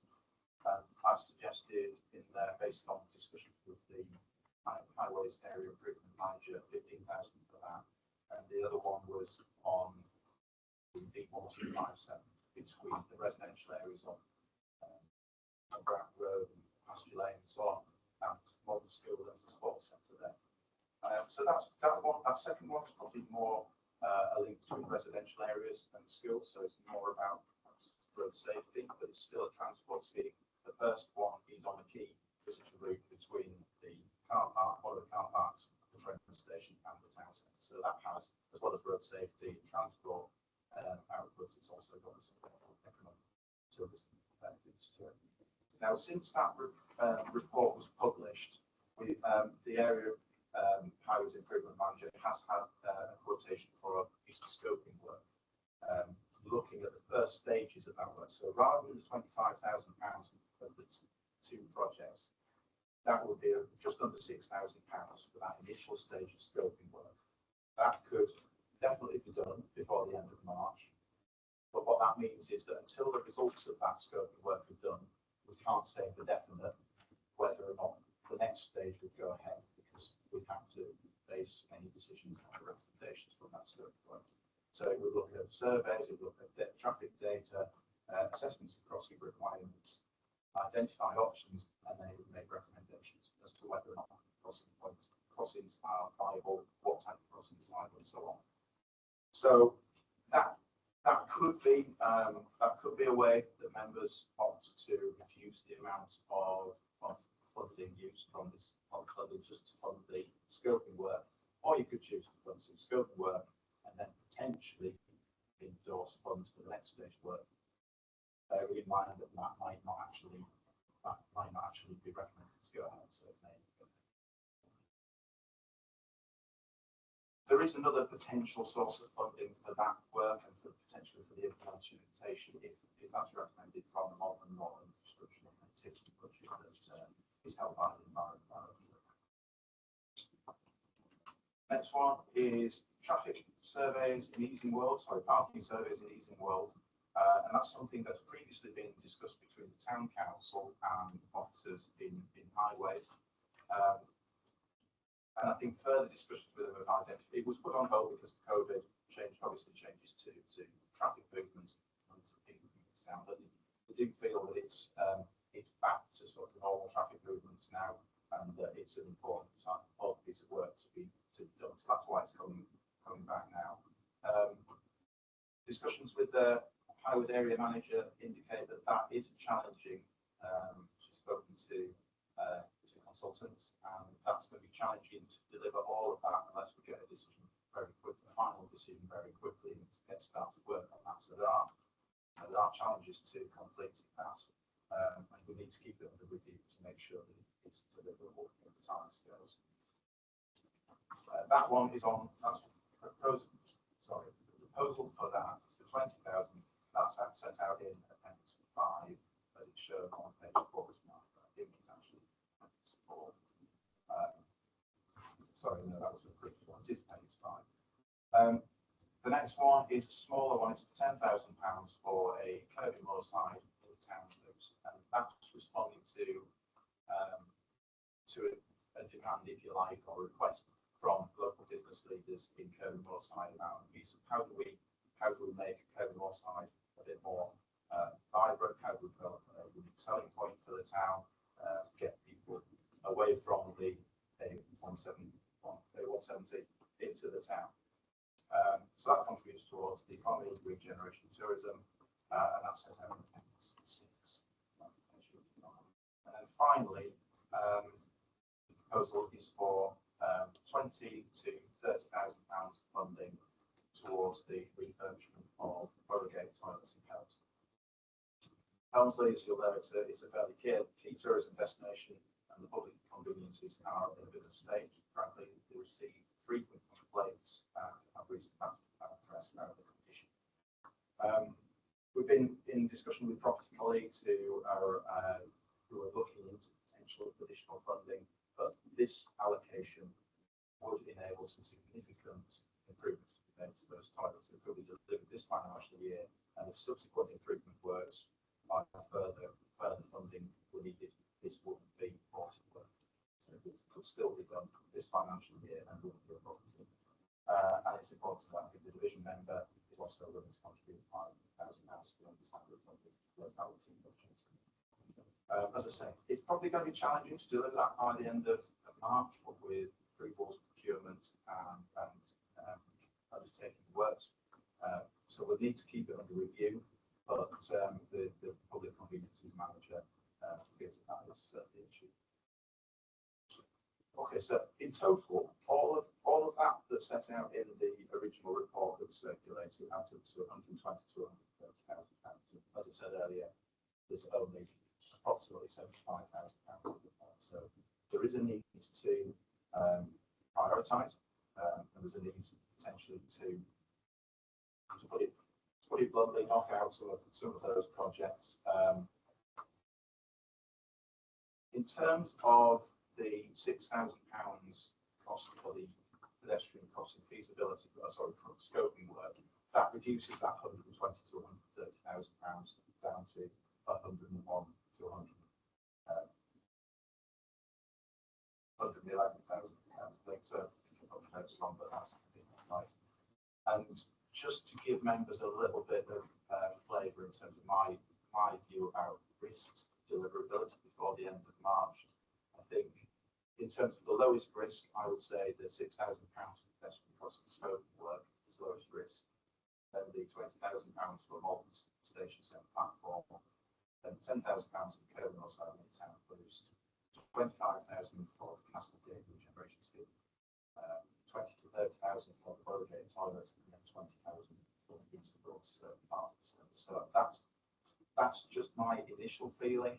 We will need to have further discussions with officers to see, and we'll need to kind of progress some of those a bit further before any final decision is made by the director.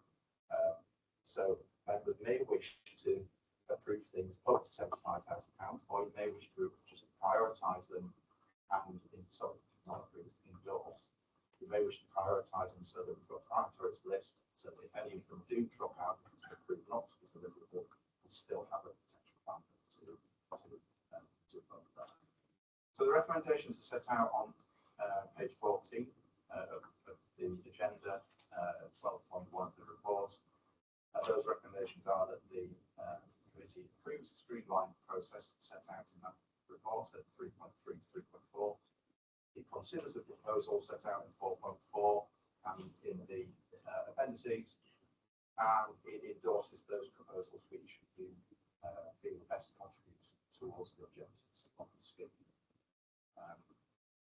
So to say, the final point, we may wish to endorse projects to less than 75,000 or possibly more in case we can, so that we've got a bit of a contingency to make more use of the fund if anything drops out. So I'll finish there, and if there's any questions on any of the proposals or the proposal to put forward process for endorsement. Thanks very much, Howard. Now, I'm looking at this really carefully, and I'm very aware of what's in front of us.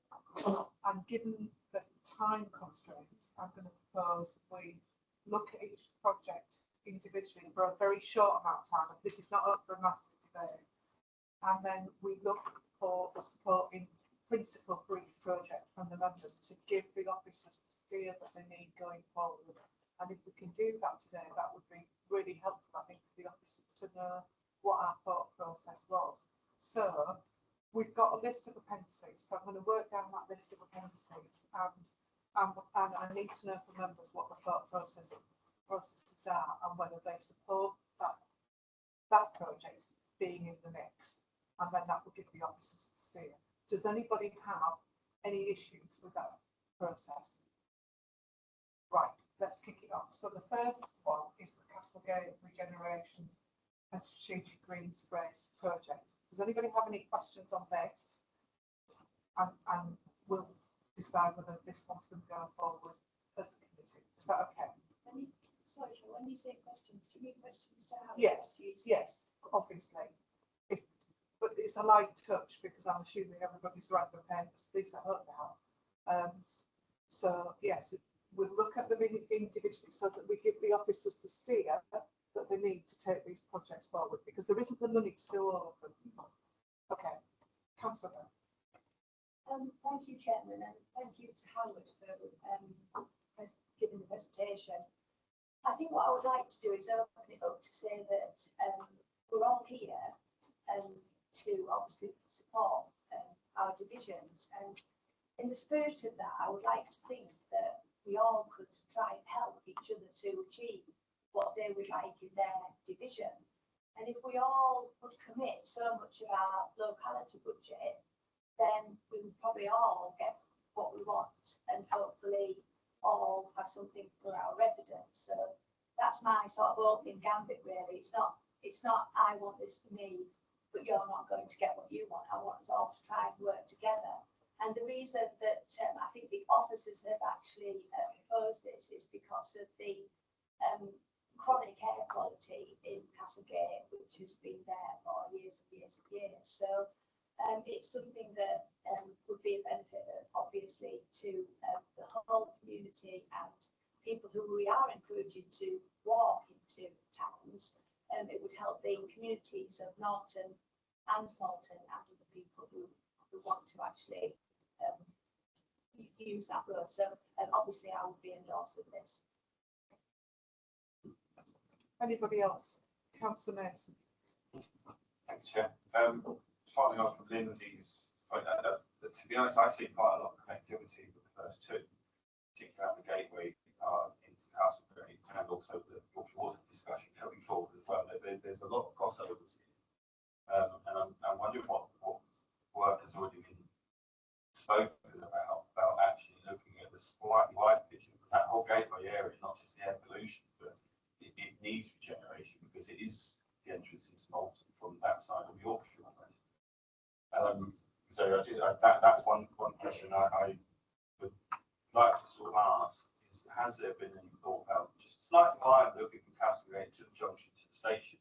Is to reduce the air pollution, obviously having more trains, since there's an air source about going to Hart Valley Service is probably quite useful to reduce some of the congestion. So more of a higher level look at that area, possibly. Yes, thank you. And there has been a look at that. There's been various bits of work done at the train station, looking at not just the second one, but looking at the forecourt area between the train station, the forecourt line, the coastline, the bus depot, the station opposite. So there has been some initial high-level work done on that. And the original feasibility work for the Castlegate scheme did focus specifically on the gateways, say from the level crossing on Castlegate through Castlegate and then up to Butching Corner, rather than looking at a train station. But it is something that we have in mind that would need to be developed for future buildings around the train station. But yeah, this one does look specifically at the Castlegate and the gateways that be around, if you like. Yeah, it's something that we have considered. Councillor White. Yeah, I'm concerned that we can't redesign these schemes at this meeting because we've been asked to approve them at this meeting, take it or leave it. It seems to me that we've got 7 potential schemes in front of us. 4 of them are in Malton, the other 3 are elsewhere. The ones that are elsewhere are relatively small amounts of money. In my view, we should just approve the 5, 6 and 7, which are the ones that are not in Malton, and then work out with Malton councillors which priority they want to put forward. Because otherwise we're going to be here all day and we're not going to get. No, I did say we were only going to take some very brief questions, and I think we're doing that. I just want to there's a word of caution, I think, because we discussed this at the pre-meeting, and that's around the easing loan projects and the fact we don't own the land. So there's an issue around that. I don't think it's quite that simple. So I just wanted to just pick up on that. Sorry. Chairman, because actually Malton has been with respect, I think that's really, really unfair, undemocratic way to try and actually sort this out. I shop in Easing Road. I absolutely love Easing Road, and I would give 100% support to Easing Road. But I was going to bring up that we are not in control of that land. I just wanted that to be pointed out. Councillor Mason. Thank you.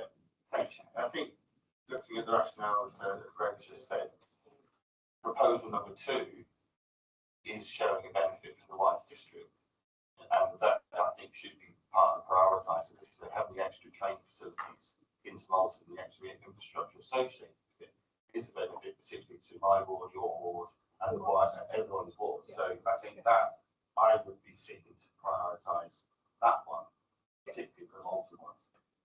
One of the suggestions that I made was that we take each project. Yeah, we just do a quick, and the show of hands should indicate the level of support that each project has. I know that's a very crude way of doing it. Unless somebody's got a better idea, let's have it on the table now.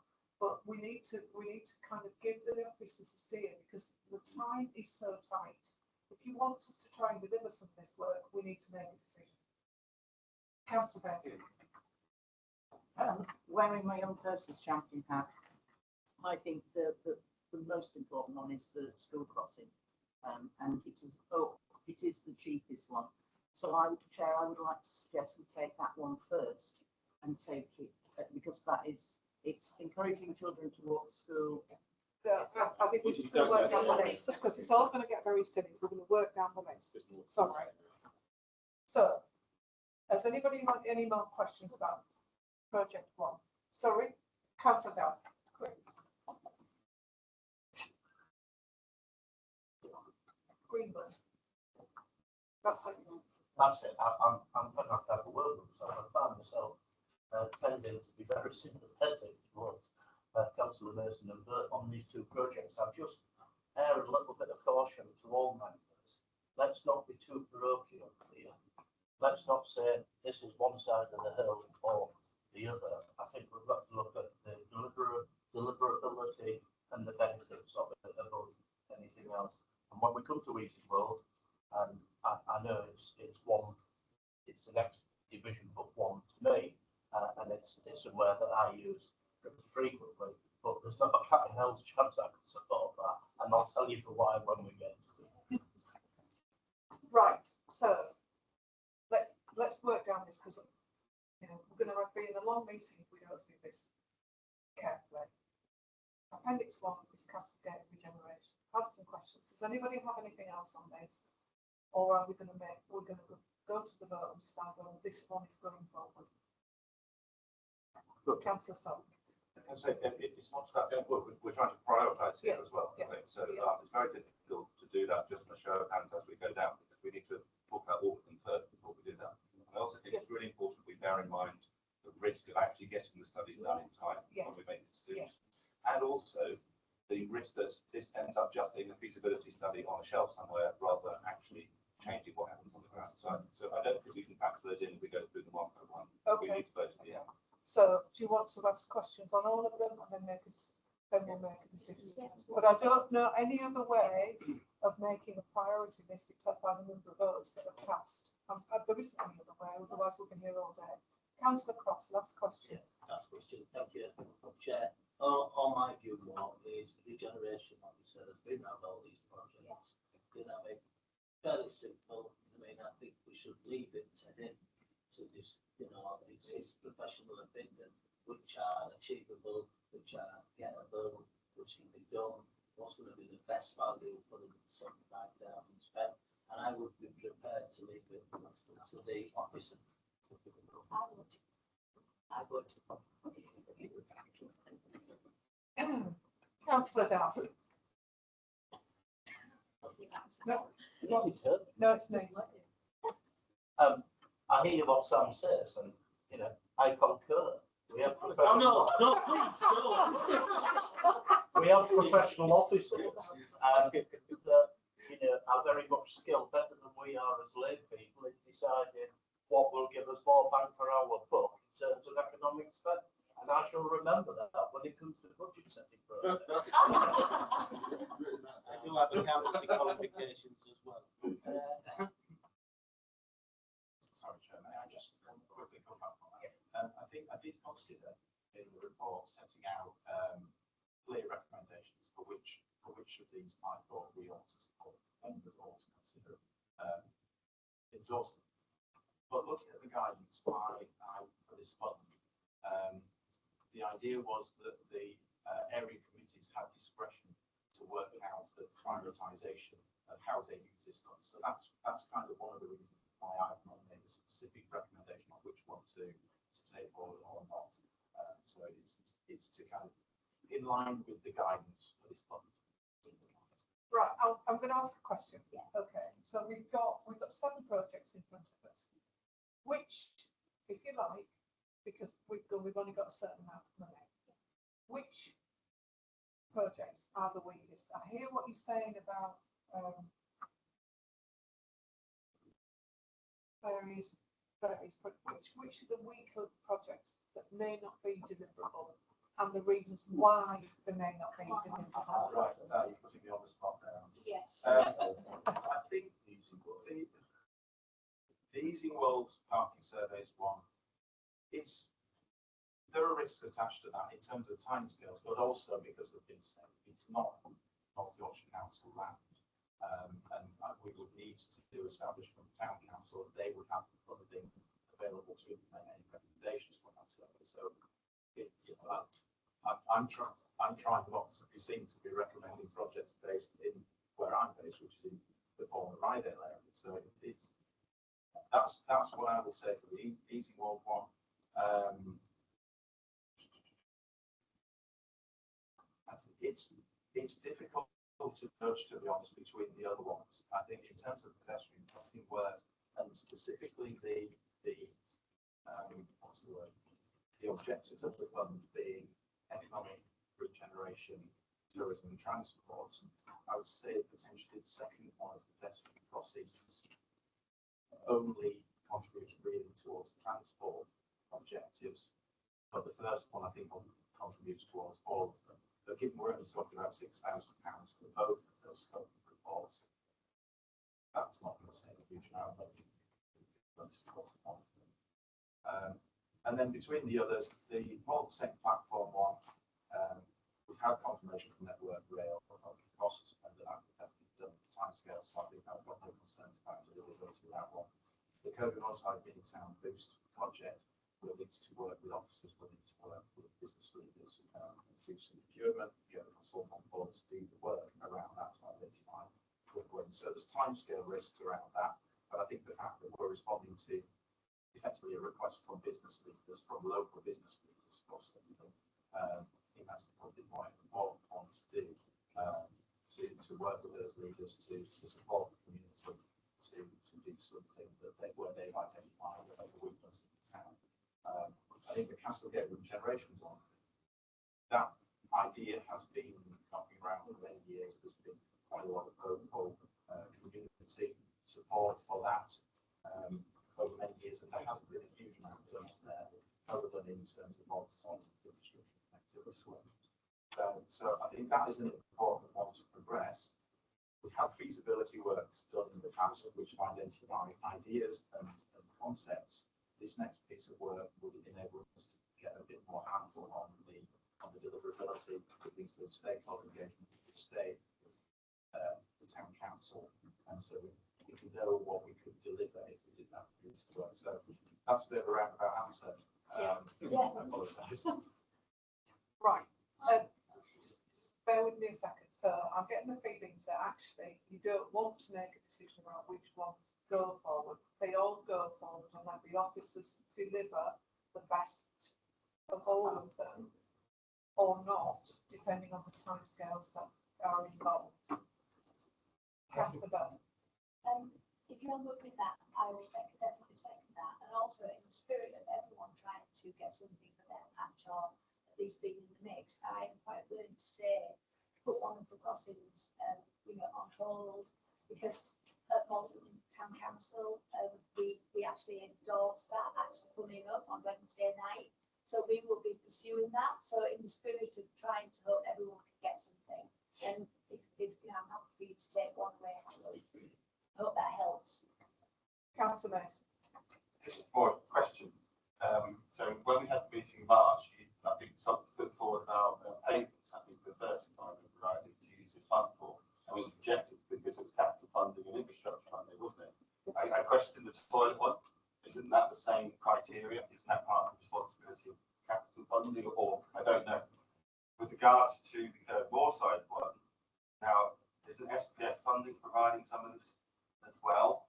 Or didn't Pickering get some money on this? Exactly this from SPF funding? There is SPF funding that Pickering are going to benefit from a town boost program. That's £40,000. I think Kirby Moorside, some of our officers have suggested that as the place where that funding might benefit, because we've had that expression of interest from the business community. But it ended up going to Pickering rather than Kirby Moorside. So that's why we've suggested this as something to maybe a smaller version of that is like 40,000 that was suggested, but it's a similar concept, but that SPF funding isn't available for Kirby Moorside. Councillor Gold, did you indicate? I just indicated that I support what Councillor Thirsk said in today's talk about using the locality budget. And this is one of the reasons why I suggested before the meeting that I use the maximum I can, which is 5,000 from the Hampstead locality, from the Hampstead Sings locality budget towards the public convenience city in Hampstead. And the figures for 2030 are after taking that into account, so it's otherwise been 25 to 35. But the other members, as Councillor Thirsk suggested earlier, are also willing to contribute through their locality budget towards the other projects here, then it is possible actually that everything could go through today, and then the officers then would know that there is enough money to progress. And if for whatever reason the project cannot go ahead, then say for example the Easy World one, then they will be using the locality budget money, and so, but they will be covered anyway.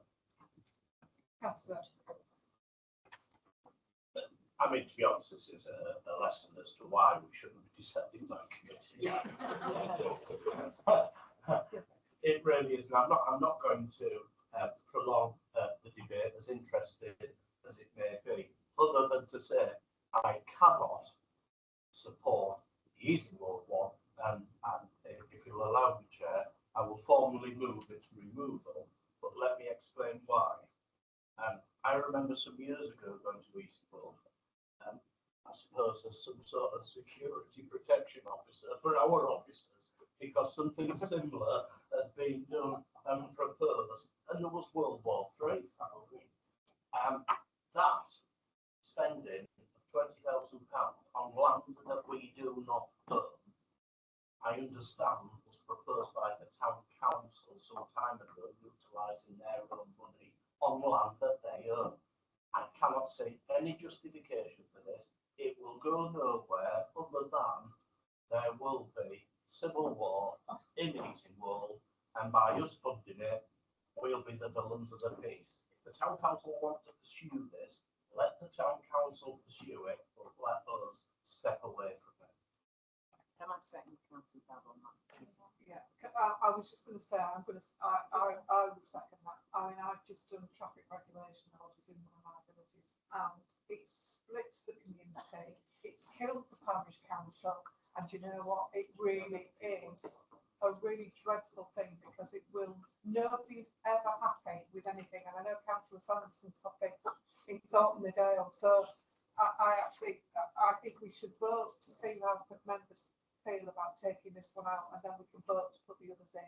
Yeah. Is everybody happy with that? Yeah. I'm looking at Councillor Taylor because I'm getting slightly nervous. He's going to come back at me with something. Thank you, Chair. First of all, I'm not the member for Easy World, so yeah, excuse me, yes, I have a hint to that. Yeah, I take the points. Let's not poke the bear with this one, because I know it ends up. I mean, I just would like a recognition that it's not just the actual town centre; it's a holistic survey of the whole town. We do suffer from it being a park and ride for York. That is one of the problems which affects the trade of the town. But I'm not going to support this one for good reasons that we don't like it. That makes life easier. Right. So let's do that. This is the easy thing. Let's make the vote. It's been proposed and seconded that we remove the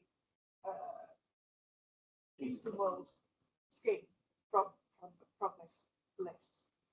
Yep. Can we go to a vote?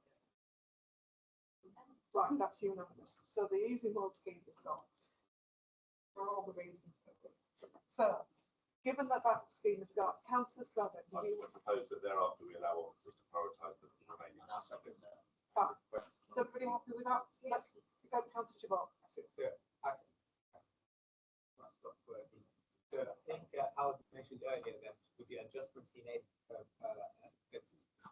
we were at 90, I think I was working, 90, when you did the math earlier, after taking into account the fact that we only need £6 grand for one of the projects, we came up with a number of 101 to 111.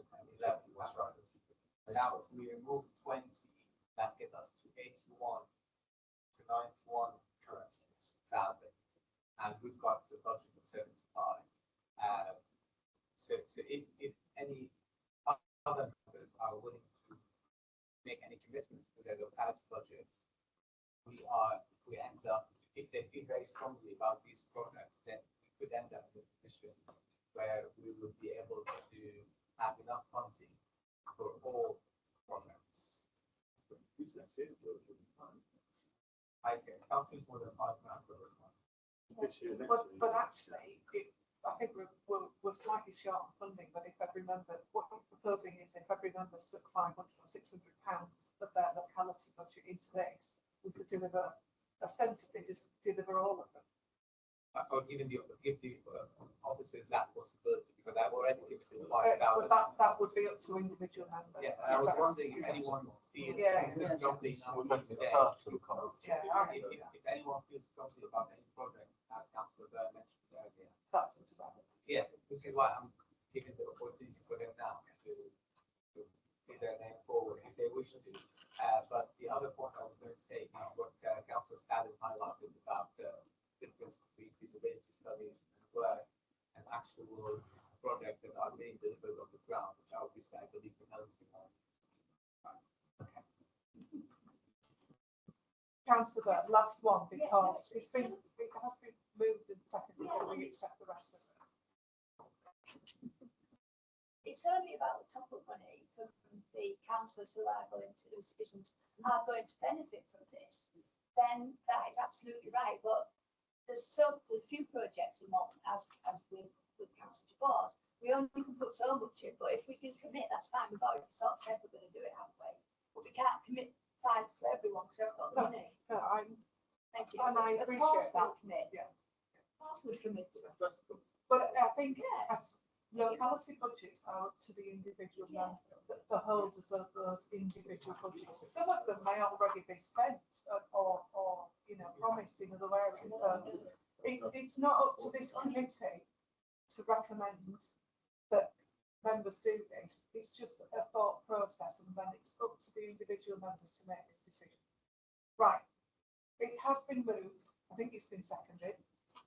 That with the rest of the projects go forward and officers work on those, and those are deliverable to get on with them. And if there are any that fall, well, I'm really sorry that they will fall. Yeah. Is everybody happy to make that decision? Yeah. Right. Councillor White. I'm abstaining. You're upset. Councillor White's abstaining. Really? Thank you, members. Let's move on.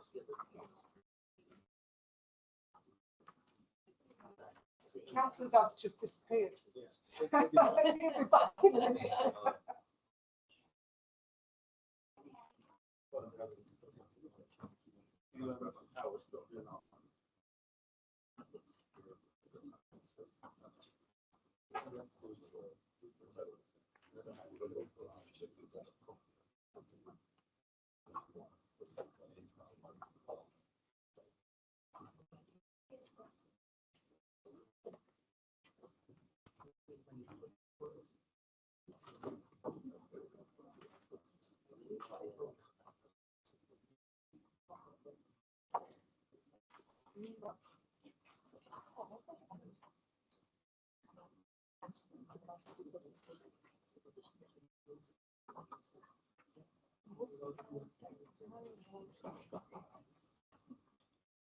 Right. Yeah, I was waiting for you.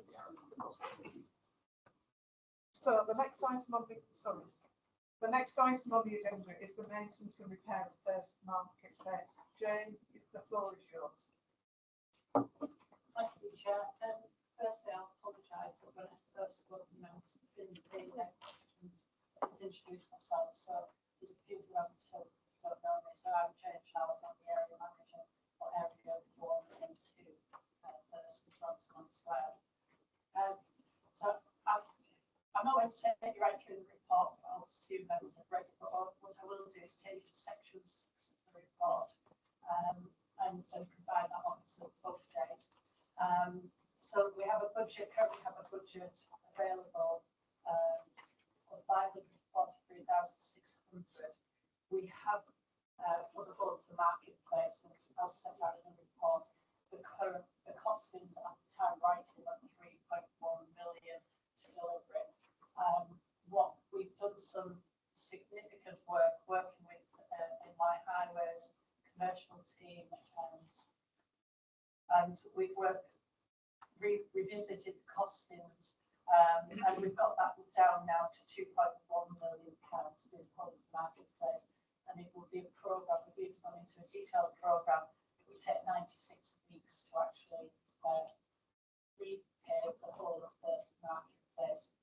So there's a plan on the screen there. With, as part of that work, we looked at how we could phase it and what we could achieve with the budget available, and we've broken it down into 5 phases. I'm not going to go into them all, but the proposal therefore is that we carry out, or we put forward phase 1, which is the section on the northern side of the marketplace between Millgate and Kirkgate, along the back of what I would call Post Square.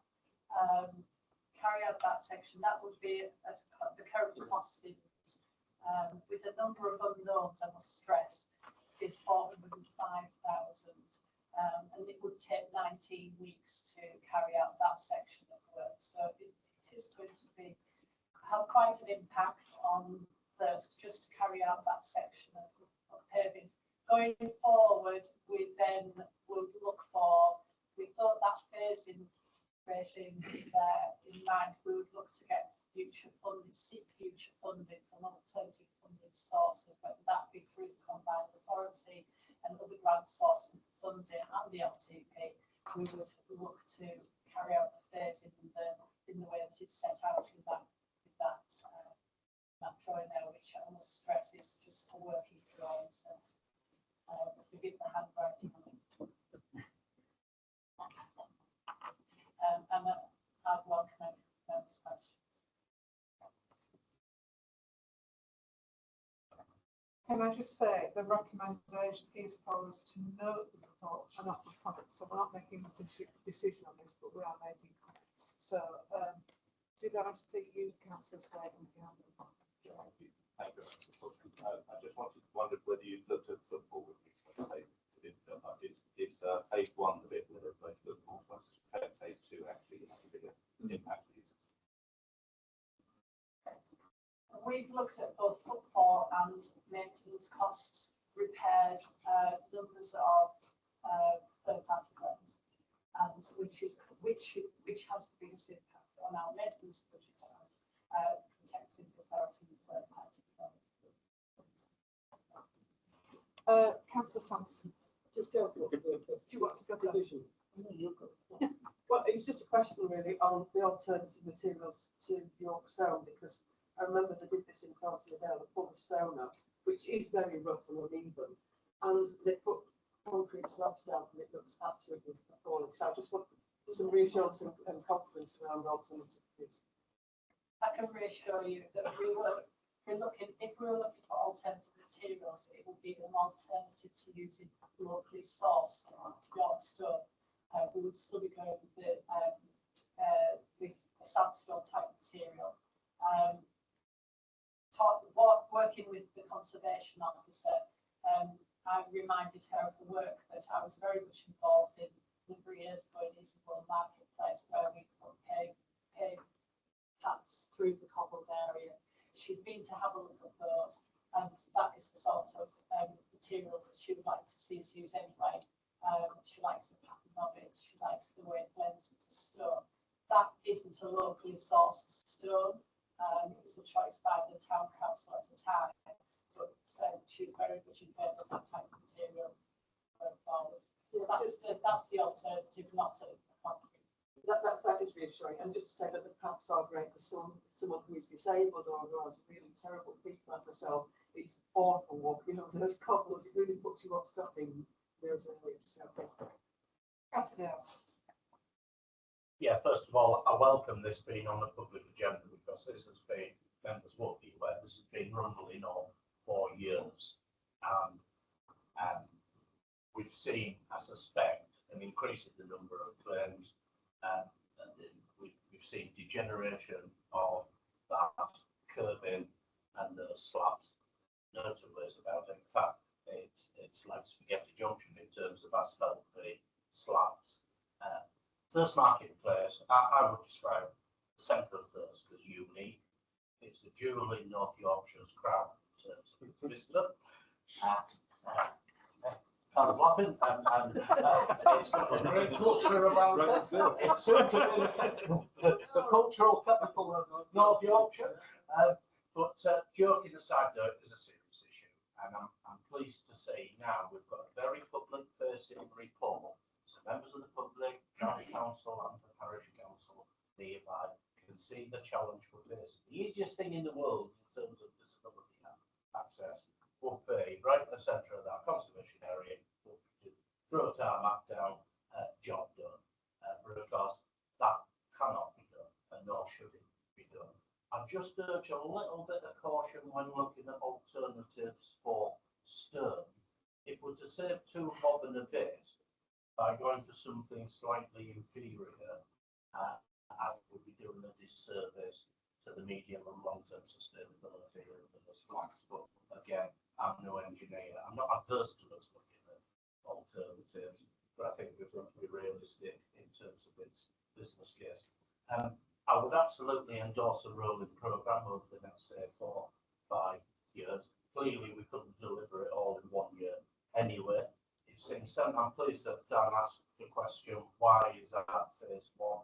And we've got the answer. I asked it before, Dan, so you were legitimate to raise it. It is about the number of frames, and whilst the public may see the other side being busier, that's not the driver on its own for that prioritisation. So I absolutely endorse the rolling programme. I think that in due course, at an appropriate time, Chair, with the committee's agreement, we should have a further report back to report on progress. I don't know the nitty-gritty of it, but I think it's bestowed upon us as an area committee to be the guardian of that possibility, and it will certainly help the hand of our local highways team when bidding for money if we're seen to be taking a great interest in this. But finally, I can't sit here and say we demand up to 3 million because it will be. I know we've got a readjustment down to 2 million, but you can bet your bottom dollar as soon as you lift their flags up, all the drill holes have been done. There'll be something else that'll be fine. We already know there's potential sellers underneath some of the flags. We know what it's like. I won't give examples, but we've seen capital projects of this type just along the road there, 10 mile away in North their hands are turned, isn't it? So I think another report back at an appropriate time, perhaps in consultation with myself as local member of the chair of the committee, may well be helpful, but very much welcome it, and it's there for all to say the challenges of the things. Councillor. Yes, I would very much like to support this. I think Thirsk is an absolute gem.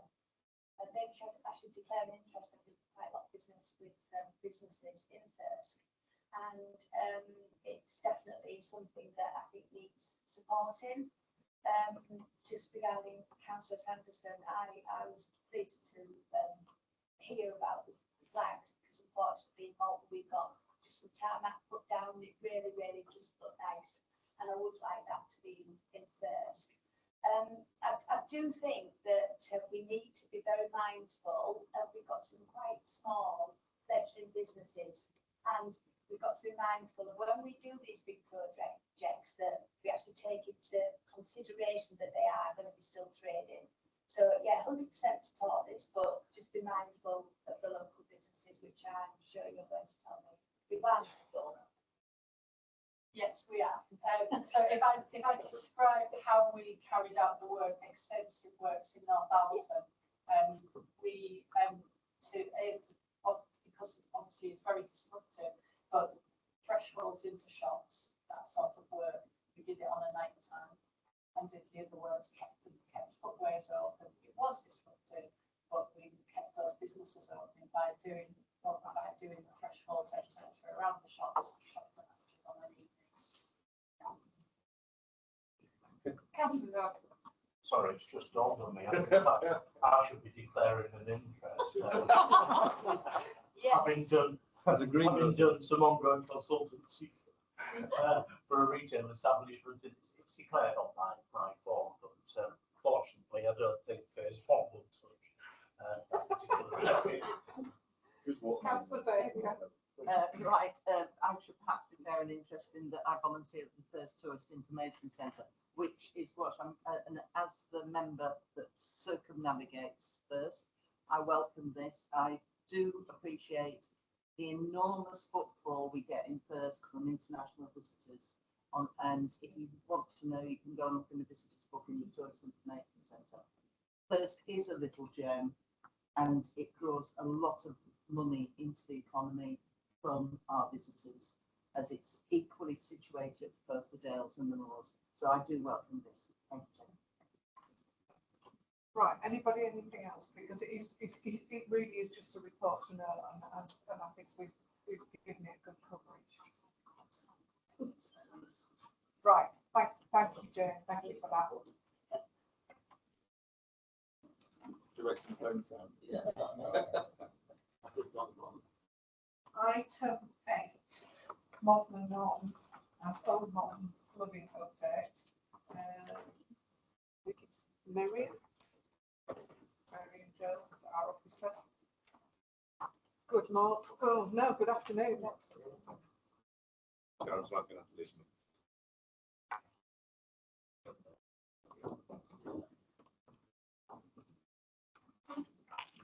Good afternoon, everyone. My name is Marion Jones. I am the incoming local flood authority team leader. So, I'm new to post last week. I'll be taking over from Emily Malawi as the current team leader. We've been asked today to come along and give you a bit of an updated presentation on the Malton flooding.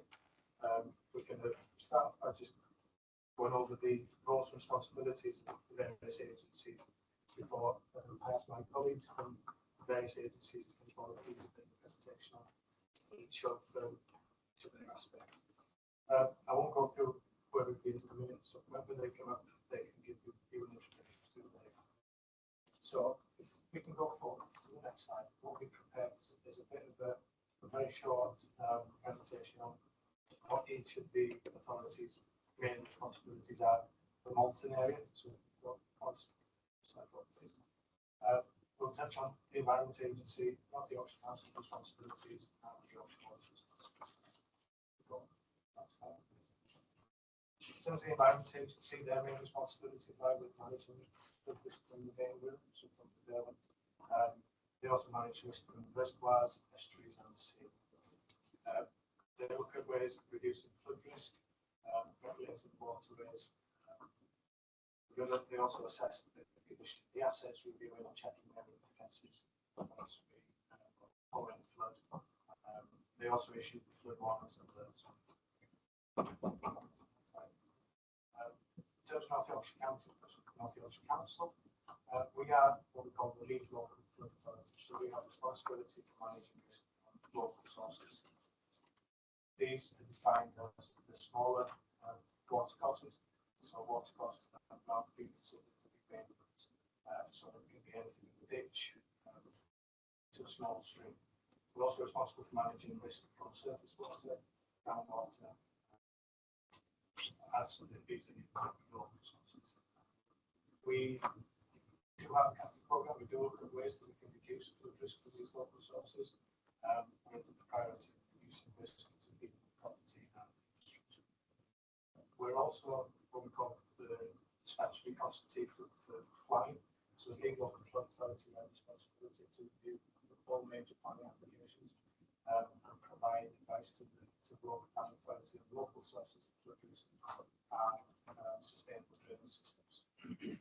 This is whereby new developments of major, if they want the 10 units or equivalent commercial development, is required to provide attenuation on stormwater, attenuation to account for a lifetime of health. Back to this slide, I don't believe that the part of it we do as a local highway authority. As North Yorkshire Council also the local highway authority, so we maintain local roads, ensuring drainage assets with streets such as gullies, drains, culverts, are working and maintained. So our colleagues in Howard, from very important role in managing all of this. And then finally, we've got Yorkshire Water. Yorkshire Water is responsible for public sewer systems. We're also responsible for clean water networks and also supplies for the area. That is a bit of a whistle-stop tour of our water responsibilities. I think we went to greater details for what we could get you on there. So if there are any questions on those roles and responsibilities, I'm sure we'll get them up here. So, we're now going to hand over to the Environment Agency. They're going to give us an update on the work that's been done in the past and the state of last year's doing. 2 years. Are we going to be asking questions of each individual person? I went to the end of the whole lot. It's probably easy to ask questions of the different agencies. Do you know what I mean? Or are we just going to wait till the end? I think. Is there a backwards and forwards? Yeah, I think. Well, they might want to stay sat at the table, but I think we wait to hear everything and then ask questions.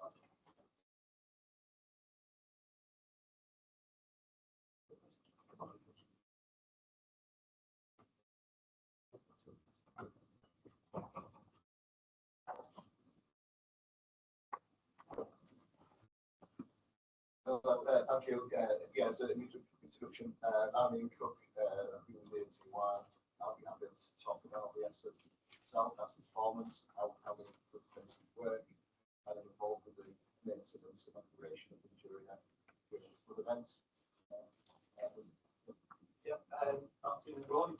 My name's Joe Allen. I'm a project advisor and Environment Agency's North Yorkshire team. So it's So the existing flood defences that we've got in Malton, Norton, they were built or completed in 2003, following the frequent flooding we had. We had about a bad flooding in 1999 and 2 flood events in 2000. So that prompted the buildings we built. We got special status at the time. Special status at the time from government to fast track the schemes that were built in 2 years to get them built. The primarily designed to keep the river out of the town. We did try and seek some funding at the time to try and manage surface water because we were aware of the spring system of the surface water could cause a problem when the flood defences were built, but unfortunately because we didn't have funding at the time. And pretty much since the flood defence has been operating, we've been pumping surface water and managing surface water practice, and that's led to the sort of development of the pumping plan that we've been carry out. What is years now, unfortunately. Next slide, please.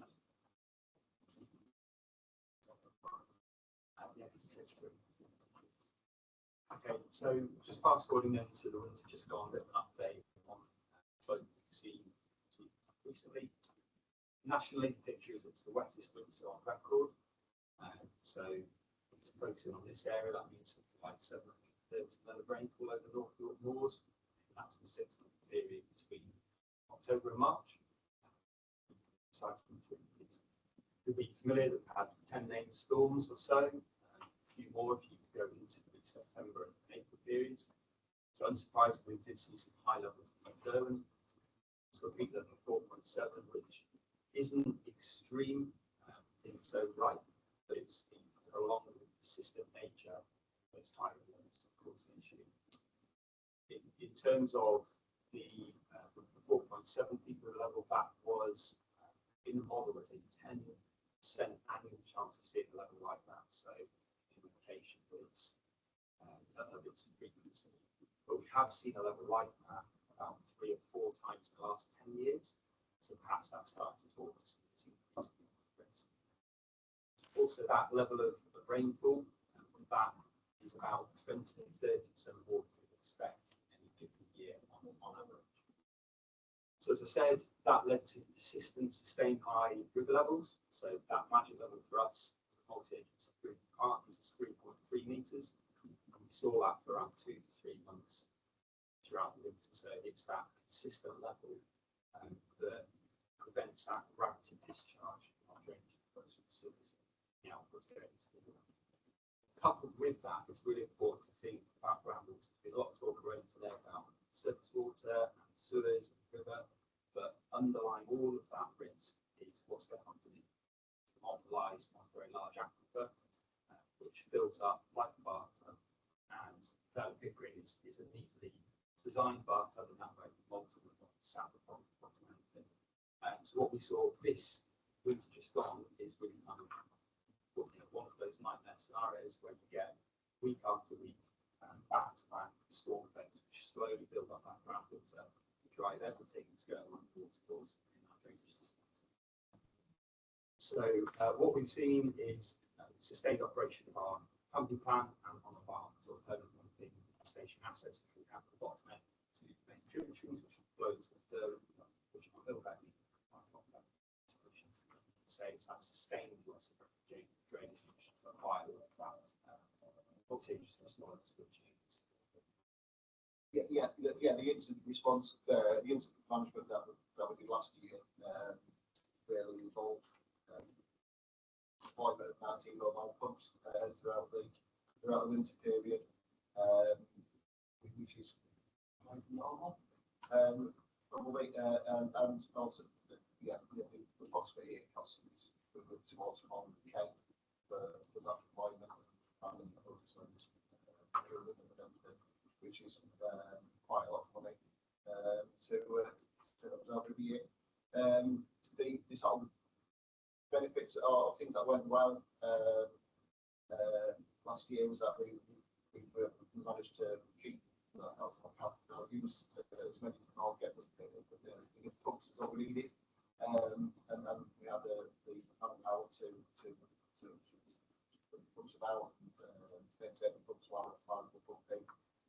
Sometimes depending on international resource of pumps that we use and call upon, and we're lucky enough to have the pumps during the event, but it would be close because we've got elsewhere in Nottingham in the Midlands. So a lot of the local resources of pumps were helping other areas as well. So as part of the incident response as well, we've got good reporting and coordination between the local partners as well to manage the incident response to the Malton. The only areas of learning were or areas of containers that were being switched off, other than my members of the public, local, don't have to be too noisy, causing nuisance, or just sort of vandalism.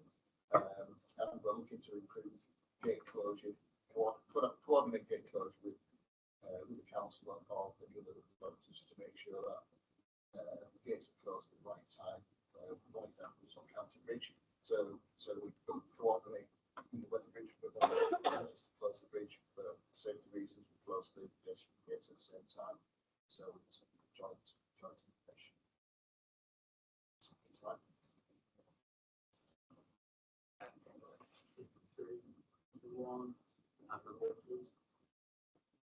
okay, so I think just a couple of images just to bring it to life a bit. So the top blue line there is the river level trace which have just gone. You can see that there's 4 separate occasions where that level got above that level 3.3, which is the top red line. It's for several weeks at a time. That's the previously had been got above 1 occasion and the rest of the week. So you can see that that's why it needed that large response this winter, and that is way above average to right. So again, comparing it to the groundwater, making that point about the correlation of groundwater, top graph of this just gone, you can see that by mid-November levels were up, and that's the point at which we were expecting to see groundwater infiltrate into our drainage networks. And by mid-December, we started to actually get to a level where emergence was occurring and classification area as well. But what people don't see is what's going on underground before that point. That's why sometimes operations might begin before you actually see that groundwater. manage that. And that went on pretty much until mid-March. And then looking at the routes previously, previous to that, we didn't get to any of those triggers really for the ground level tools. So I'm just seeing the difference from that.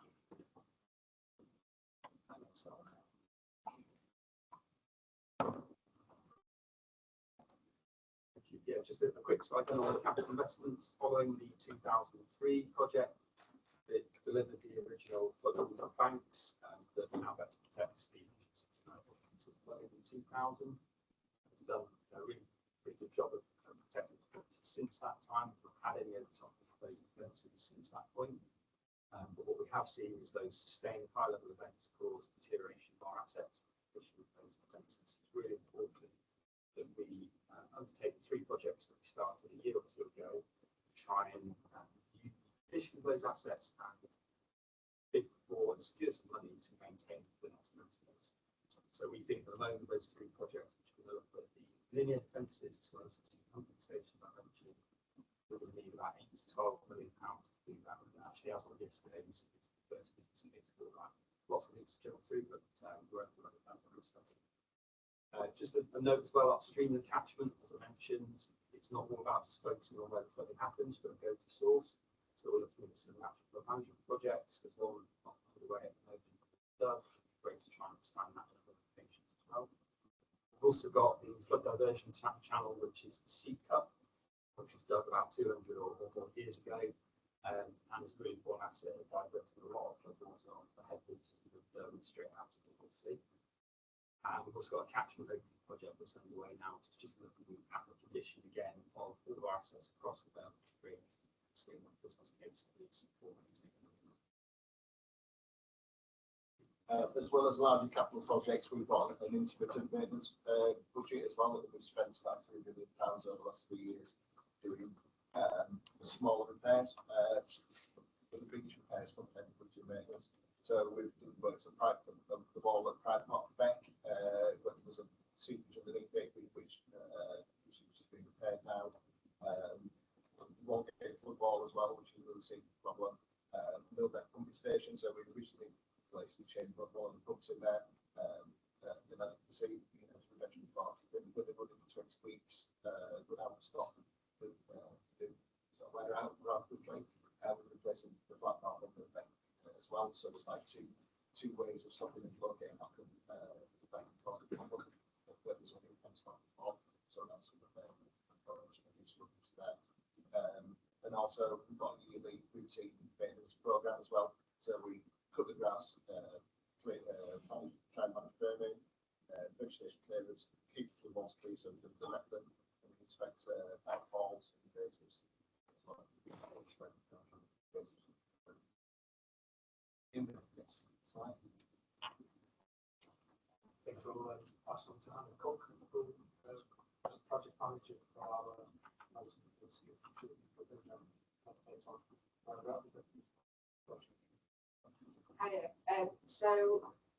it's a scheme that's been running for a number of years and it's recently completed. We've invested about £1.4 million across Malton and North Malton. There's kind of 2 key components to this. So one of them was the pump infrastructure. We needed to make it safer for the guys on the ground that are deploying pumps. We also wanted to make it more efficient. So across 5 locations, we've put in things like permanent pump infrastructure, so brackets on counter breach emergency. Also put in hard standings in Old Malton because we found that after a number of weeks of pumping, which are changed at the ground drastically, I think it's made massive impact improvement to that. The other kind of large component to it is we had an offering of property flood resilience for residents. This looks like flood door barriers, changing of air bricks, putting on return valves and all those sorts of things. We've had an uptake by 130 properties who have received this, and that's split across Malton, Norton and Old Malton, so there has been an uptake across the area. Those are kind of the main 2 kind of components to the scheme. Just kind of general. Next slide. prolong the offshore water, again, we're going to give a further update on the offshore water management plan.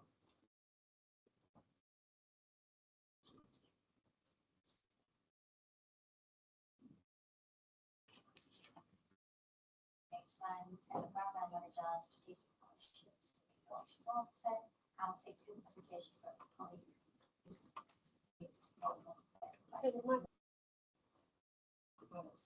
Sorry. Do you want to turn that one off? They only work with one on, that's the case, that should be better, thank you. Thank you. So I'm a Brown Manager of Strategic Partnerships at Offshore Water. I'll be taking you through the presentation to help my colleague here. Hello everyone. I've spoken to some of you. I'm Tim Malton, head of corporate affairs, so I work with outreach national stakeholders, also around some environment structure. Okay, so we've talked quite a lot already this morning about the pumping plan that we have. So just to kind of clarify, so during high river levels, where we also experience these high rainfall events, combined network which takes significant water from homes, from roofs, and significant that groundwater in certain conditions can't discharge that water into the river and water is backing up and flooding as a result. What I did want to talk about a little bit is some of the investment we do have in our network in the local area. So what you can see, and I am very sorry, it's very small, but some of you might be aware that we're about to start on site on an asset at Malton Road, so just behind Little, where we'll be putting some storage into the network. So this will start in a couple of weeks, completing by the end of April.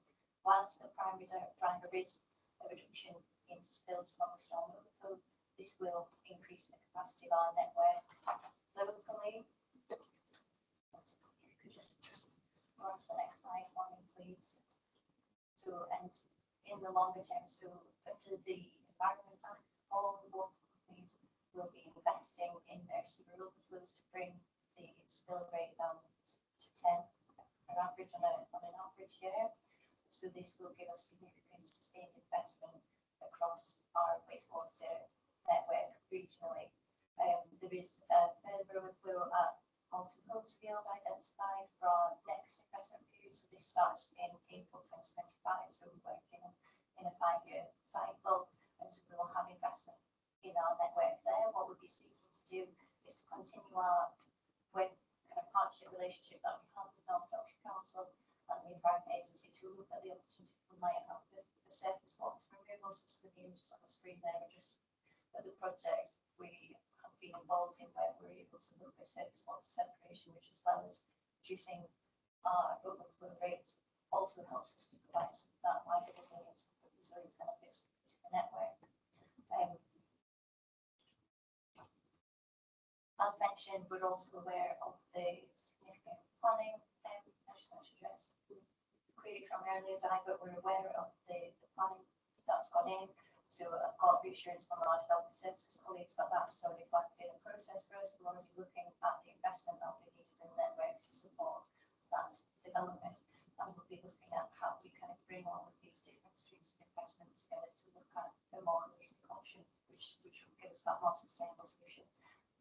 What I do want to be clear about, and don't want to set any false expectations, is at the moment that will not mean that we will not need to do the kind of the temporary pumping plan that we have, and I am aware that there's been a long-standing request for a permanent station. Obviously, we're in a position now where the Environment Act significantly reduces the amount of discharge that's allowed to go into water courses.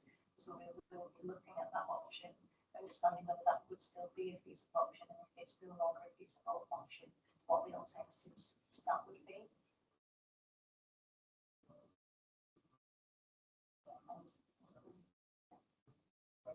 So we've just got a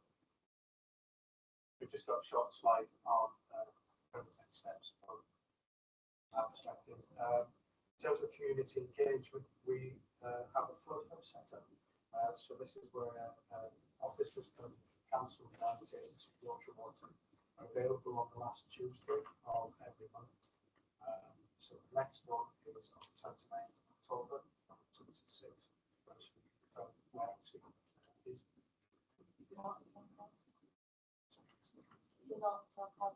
That's the Malton Town Council offices. We've also published a newsletter, so this presentation is actually prepared prior to the newsletter going out. And the newsletter has gone out to other residents of Malton, so Malton, all Malton,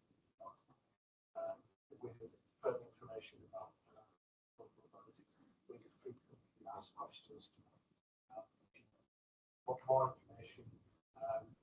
Look on local authorities, follow websites. Then go over to questions.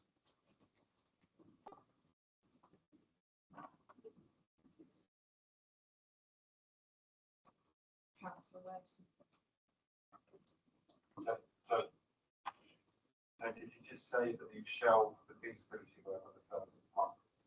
And if you have done that, what's happened to the allocated funding that came from our council? Actually, also matched on, but there was a significant amount of money that was allocated by the council, and it's actually being paid to support. I'm curious about what's happened to all that work we've done over the past 20 years as I now council before my time to then suddenly find out ignoring that, even though it's been shown. And I think we probably will need to put a pump in because the amount of water that is backing up behind the fence is going to be needed. Is that all shelved? Are we starting again? It's a bit like groundwater. It's not necessarily nice to be shelved, but I guess we have the Environment Act that it's coming to legislation in 2021, which talks about the amount of discharges that can go into support amongst the, my understanding is the previous plans that we spoke to, we've looked at putting, we've looked at companies on a new location into the water pathway and the river in effectively then that the assets of those water places are blocked. I think the alternative to that is looking at the investment we do have through the Environment Act, and therefore, kind of those that overflows on top of it to mitigate flood risk. Actually, they won't have to at the moment, but as we put that investment in, we look at opportunities to control planning an individual basis and public savings potentially.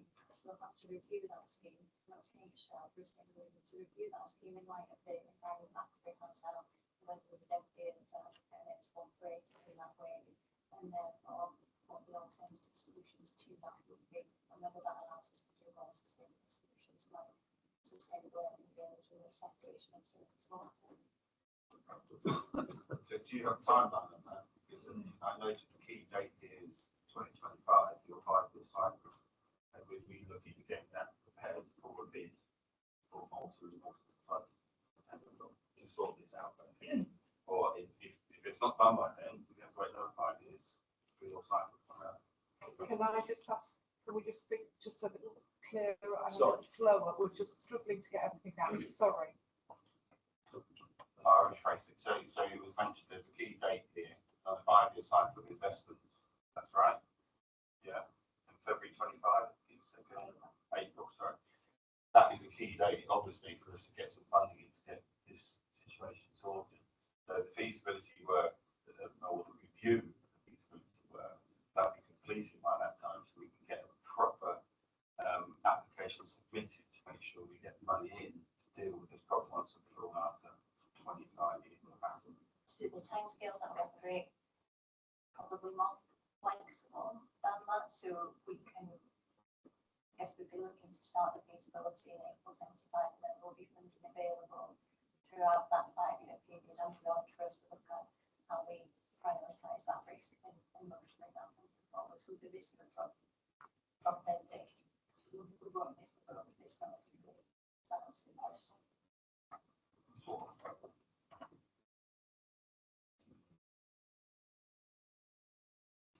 Councillor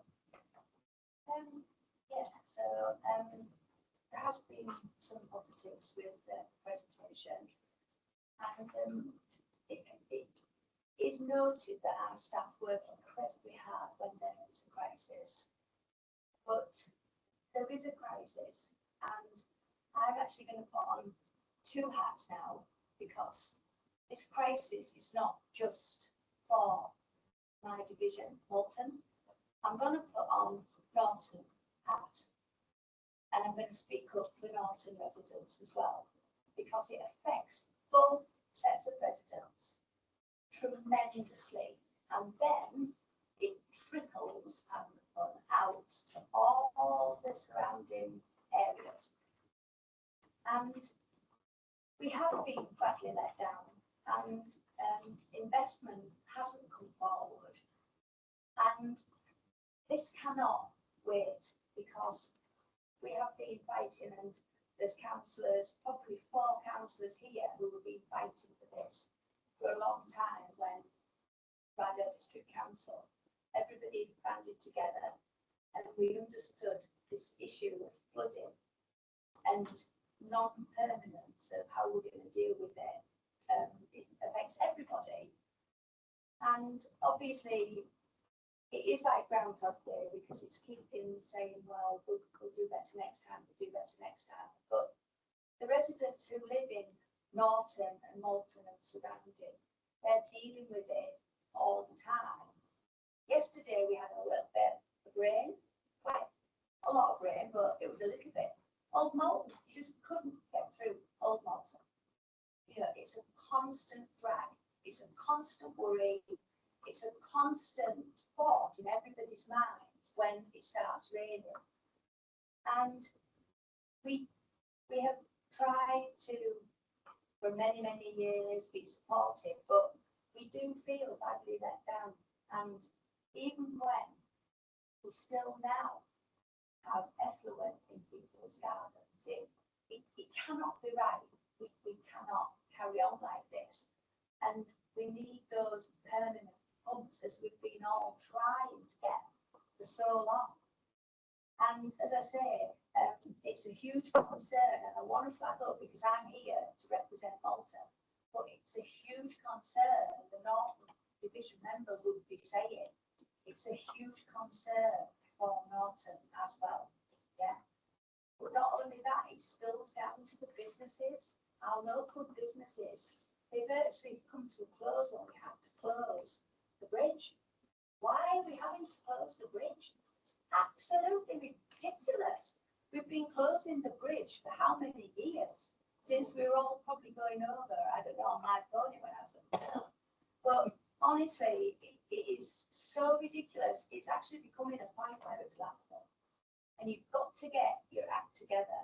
As I say, officers work enormously hard, but they can only do this if a huge amount of money is put in. Now, I was a campaigner, and many of you were campaigners for the flood defences, and they, in part they do work, and we do understand that, you know, when there's significant, you know, rainfall, that our fields get flooded. We totally understand that, but fundamentally, to have sewage in people's back gardens now, closing a bridge because we haven't sorted the solution, and shipping in 19 pumps, shipping them in, you know, other places. That's good. I mean, I bought our own pump, and obviously that was one. We needed 18 more.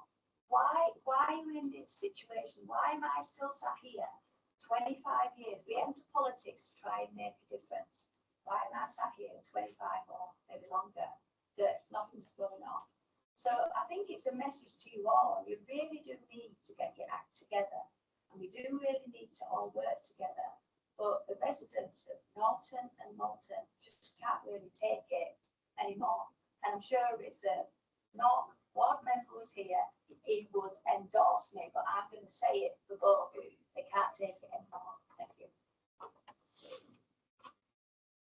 Anybody have any other questions? So I've got one question, and it revolves around the flood storage that you're going to do behind the middle.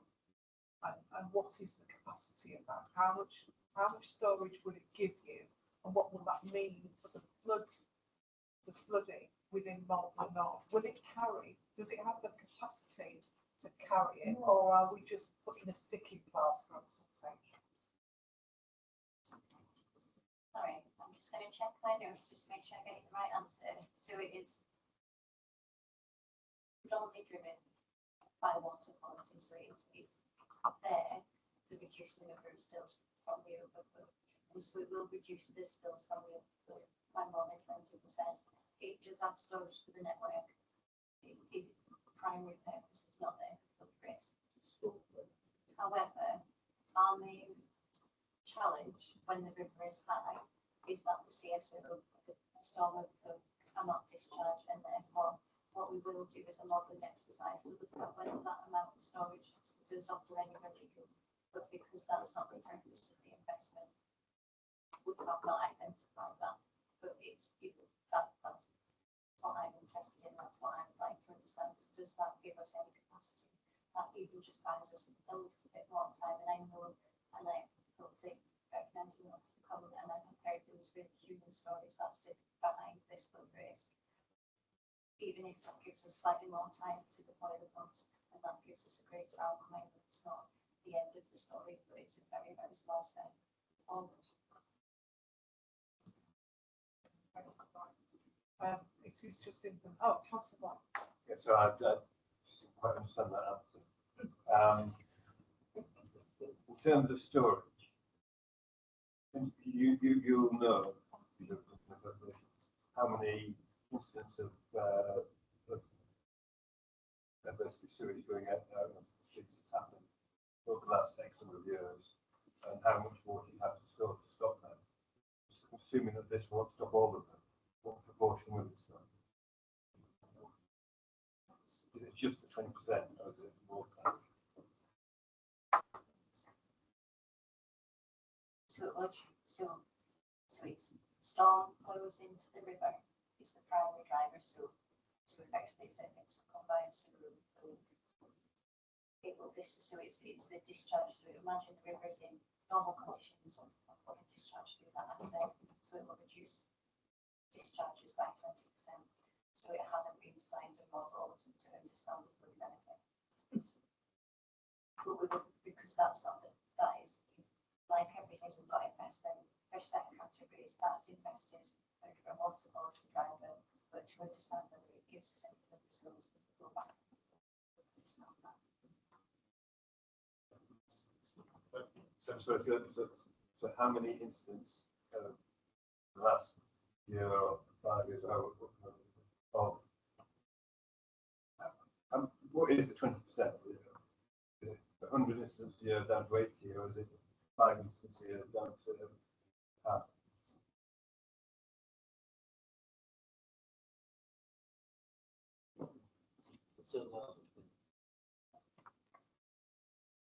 I think that the point is we don't have that information for us today, but we can come back with that share with the community as a whole.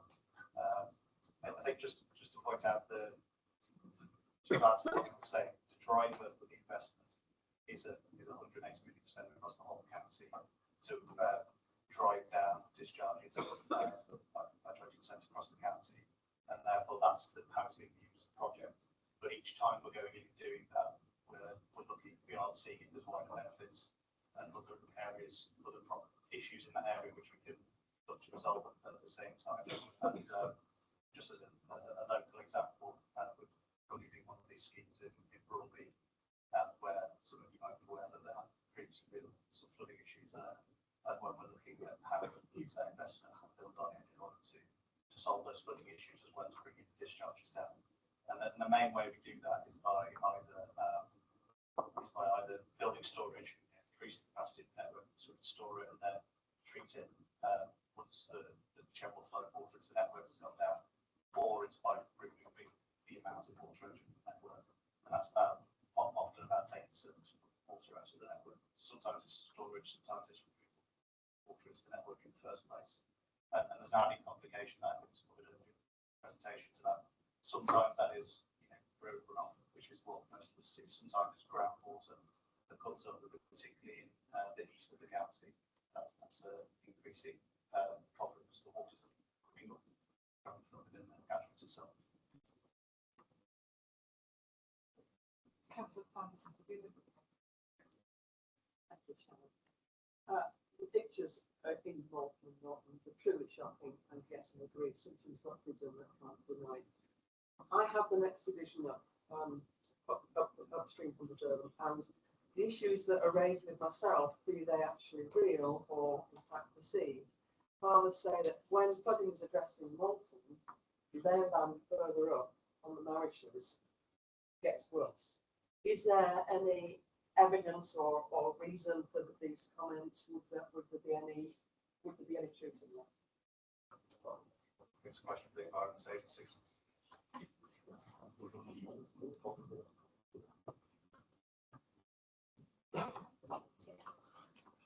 Thanks for the question. I don't believe there would be. No, I don't see any reason why there would be a back-on effect, upstream impact of managing the water at that location on it's downstream. So, I would say no.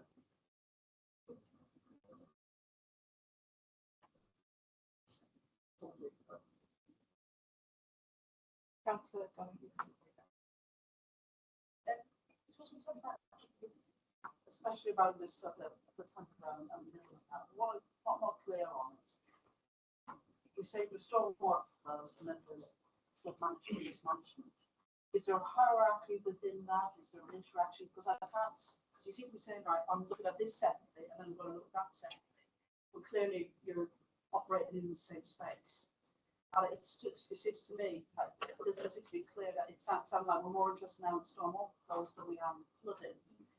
And looking at the graphs that are on the presentation, the reality is most people here think, given the last couple of years we've had the level of rainfall that we're getting, that this is going to become a permanent problem, but you're still operating with a temporary solution. And there's absolutely no reason to believe in the next 5 years this will get better.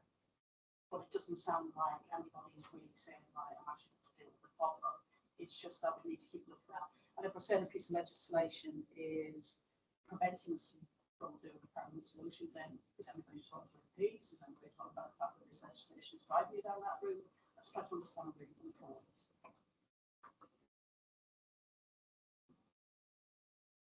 So if we take your, I guess your first question first, why is there so much interest in overflows? So the Environment Act in 2021, so that places a statutory duty, that therefore means we have a legal duty, and therefore it means we have statutory investment. So there will be, and we'll see a huge amount of increased funding for water companies to be able to deal with storm overflows. That is because so I guess for me that shows that the drivers through our regulation are to address storm overflows. We will look at maximising that investment, as you say. It is interlinked, so stormwater, surface water going into what was historically designed as a combined sewer, which took wastewater from properties, all the road water, rainwater from buildings, and a huge amount of other surface water mixed in the sewage underground, causes the challenges that we see today. And personally, the surface water separation allows us to address both of those issues concurrently. So rather than prioritising one over the other, we need to seek to be able to use the opportunity we have now through the storm overflow programme to look at flood resilience as well. So yes, they should be considered together. There are a lot of deadlines we need to meet, which sometimes means that is challenging, and storage becomes the option which does not offer us the required benefits.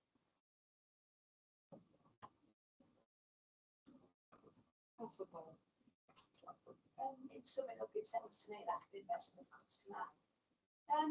So I would just like to say, I think that we all understand that probably this isn't going to get better, it's going to get worse. And I think, our farmers are really great people, and they look after the land, and they want to help look after us. And I think that if there's a strategy where the water can go onto the lands, that would be a step forward, because obviously that doesn't cause as much damage, etc., etc. The farmers could be compensated for the crops or whatever, but to me that is a solution. That is a solution. But really, what I wanted to say was about Broadby, because I used to look after Broadby and did a lot of campaigning for Broadby and walked through lots of effluent. When it flooded, I actually walked through that and saw how those poor people had to live. And you mentioned Broadby, which mentioned Broadby, and I thought, oh, my ears picked up. And although I don't look after it now, it's Councillor Jabbar's. I think both our ears would have picked up on that. So I want to know when is this going to happen? When are Broadby people going to actually have to stop, you know, changing their wellies every time they walk through Effort? Because that's something that Broadby people really do need and have waited a long time for. So hopefully it will give me some sort of time to ask them. Yeah, so we're looking to invest in the project as part of this scheme, as part of the same poly funding. So which originally there to sort of lessen the amount of discharges from the treatment works itself, but based on engagement with local residents, who you probably know quite well. And we've had a meeting on site with them to discuss potential options, and follow-up meeting where we've narrowed down those options. And again, we are trying to push this investment through by start of April 2025. So that's the end of our regulatory period. We have a commitment to have spent that money by that time. And yes, we're working with the local community. We already have a scheme there. We sort of maximise the wider benefits we can get from that, introducing the Thank you. Just one supplementary. So you started in April 25 and we finish it. We can finish it by April 25. Oh, brilliant. That's good news. So Councillor Jabbar, you might want to. So just to clarify, you're finishing, Go on. to pronounce the pipeline and putting information. You're finishing the implementation by March 25, or are you finishing the decision making process by that? Subject to everything going to plan, we'll implement it by the end of March 2025. I'm happy to. I'm also happy to provide an update. Chair, just to add that, I'm happy to provide an update to the committees that are on where we are with that, just because it seems to have quite a lot of interest. Yeah, that would be really useful for this committee. Councillor Mercer, do you want to just come back? Yeah, it's just a motivation for the conversation. I'm still not clear actually who's leading this. Who actually, which is the organisation that's driving this? We've got the environmentalists in here talking about sea cuts. It's been talked about for years, to be honest. It's much progress on that. But the Yorkshire Water talking about management of just the sewage here, right? So it has to be sorted out. And you know, I don't see in this who's driving this and the joined up thinking. Now, sorry, you mentioned holistic thinking, but the holistic thinking is talking about tanks and what impact they're going to have on the environment. So who actually is driving this? Is it North Yorkshire's responsibility to pick this up and drag you kids in the stream to get this sorted? Or is it Yorkshire Water's responsibility, which is statutory duty? I'm just not clear who is leading this process. Thank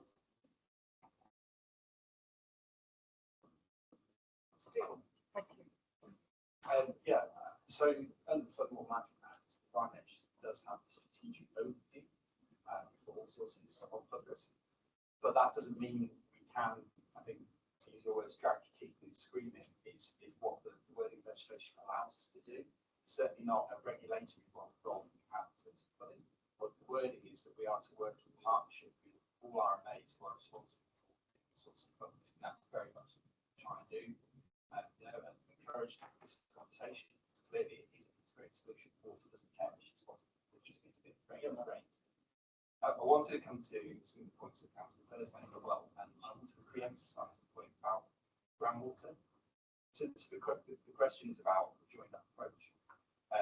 So in Malton and Norton, clearly it is an integrated risk and it does need that integrated solution, but we have our separate responsibilities there. So it is about us trying to collaborate. And as I said, we don't have regulatory roles of pulling to force any one of the RMAs to take action. I also want to make the point about what our powers are in terms of management of risk. So they are permissive powers. So we are allowed to bid for money, make a business case where there is a justification for us to bid that. It's not something we have a limited pot of money and we are just, it's not the organisation getting on with that. So that's a really important point. Powers are permissive. But I want to also talk about the upstream catchment. So the sea cut, for example, that is something that's been in place for 200 years. It's not something being talked about. It's a publicly chunk been in place, working for 200 years. That's a scheme.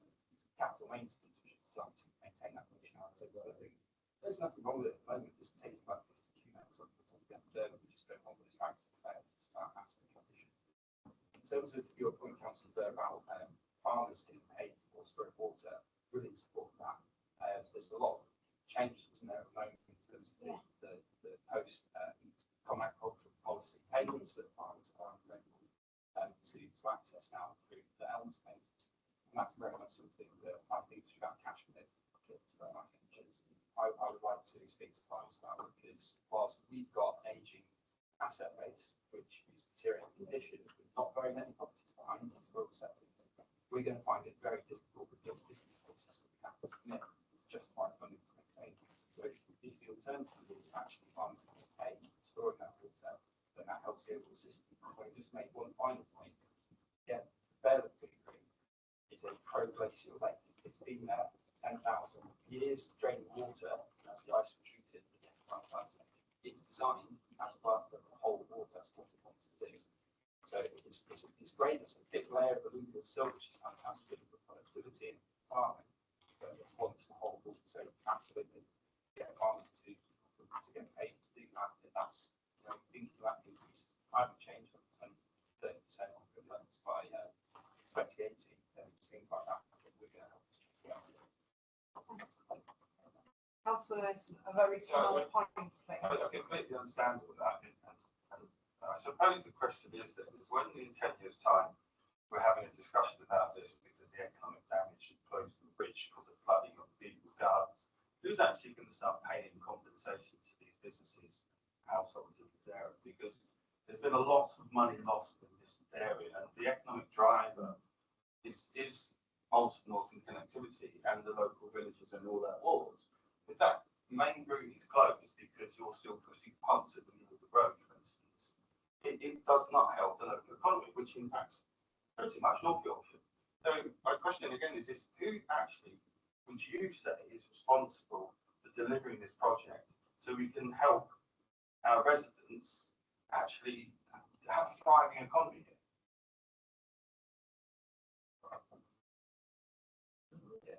So I don't think it is a question of there's a silver bullet in a single project. And again, I'll come back to the fact that we've got a groundwater dominating catchment. It's not that far. This public is not going away. So I think there is absolutely a question, and I know that you want to see it as a joined up issue, but there's a slight difference there between sewer capacity, sewer network capacity, but the fact that the fundamental fact is that, particularly climate change, groundwater levels will continue to rise, and they're going to be exactly what we've seen, probably more frequent, get worse flooding in the future. We're very lucky to have, we're fortunate to be able to resource a pumping plan as it is on the scale that we've done today. The idea that we could fund multiple £1 million pumping stations to replace that on a permanent basis that we're thinking about trying to pump an aquifer dry is next to zero. There's no business case that's going to achieve that for us. So I said this in January, the time of the not £10 meeting. I think our best effort is to try and be as much investment as we can, improving existing pumping operations that we do, trying to make some of that permanent plan possible. But the idea that we're going to just go in and deliver a project that's going to move further to market, it's not the reality of this country. But the sewage isn't your responsibility, and the sewer's not your responsibility. So what's going to happen with the infrastructure, particularly 600 houses coming in, for instance, and the increased capacity? I know you see your statutory duty to say yes, we can take any development. I think that's pretty much encouraged in planning. But if we keep piling all this sewage into the system without upgrading the system, who's going to be responsible for compensation and sorting out properties that are full of sewage, or the closures of the roads because the water's backing up? Defensive work, right? I have to say. But the problem is that defensive hold all the water behind, and you can't pump it out because the water's above your outlets. It's not pockets, as far as I can see. So I think going right back to the start of the presentation where there was discussion around what different organisations are responsible for. There is a point in saying just because the water at that point is sitting within someone's asset, that asset is the reason for that failure and the bigger problem. So we know that we do need to, constantly evaluate our assets and where they need improvement, where we have incidents, and put that through our funding model to see whether it serves funding. But there is the wider environment that we're operating in. how much surface water is entering that network, where is it coming from, could it be taken out of the network, before you necessarily think, right, do we need to do a capital investment on that sewer, for example. And it might be that you do need to do that, but also you need to look at all the options and the entire water environment in that area. When it comes to new planning applications, and I believe, that's an area, just to check that I'm right, when we're looking at the applications, like the one with the 600 houses, we will be looking for surface water largely to be out of our network, and either stored and then released into our network slowly, or to go straight into the water course. I believe that's what we're doing here as well.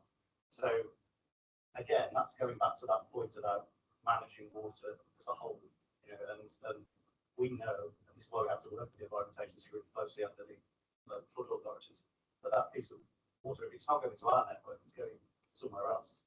And so that's why you need to work in collaboration in order to solve these issues. It's not always just the point of failure as such, whether it's a road gully or whether it's a sewer or whether it's a breach into banks, that is the ultimate cause of that issue at that point. Does that make sense?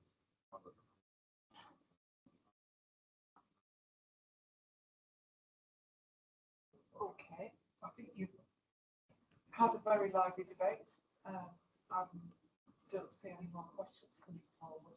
Oh, Councillor Bird, just a small one. If I could just say one thing, thank you very much for putting it, well, having it on the agenda, and I do apologise if it's a little bit boring to people who don't live in Malton, but it really is a massive issue.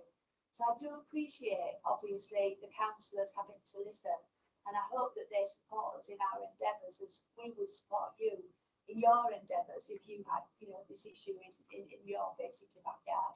Thank you. Well, I'm going to upset you all because I'd like to thank you very much for the spraying project, because they're now uncombined with sewer, so the effluent goes to the storage ponds and is dealt with, and the surface water goes straight out into the Dale. So thank you very much for that. I'm very grateful. But basically, I think that is the issue: is the combining surface water. And so if we could get them uncombined, we would help the problem immensely by storing the sewage rather than letting it go out into the rivers and letting the surface water. No one would then be worried about effluent in the back gardens. And that's a huge project going forward, but a start has been made, but long may it continue and long may the funding keep coming forward. So as everybody had the feel of this, and I'm very, very grateful to you, the Environment Agency, Yorkshire Water, and our own officers for coming this morning. And I do hope that you will come back with an update, come back with future projects, and engage with us, because I think that engagement is hugely important. We've talked this morning about engagement between the Environment Agency, the legal authority, Yorkshire Water, but actually the elected representatives, because we've all got different experiences that we need to work on together. So thank you very much for coming. Okay. I'm sorry. It's been a long morning, but I think that there's a bit to do on the work programme.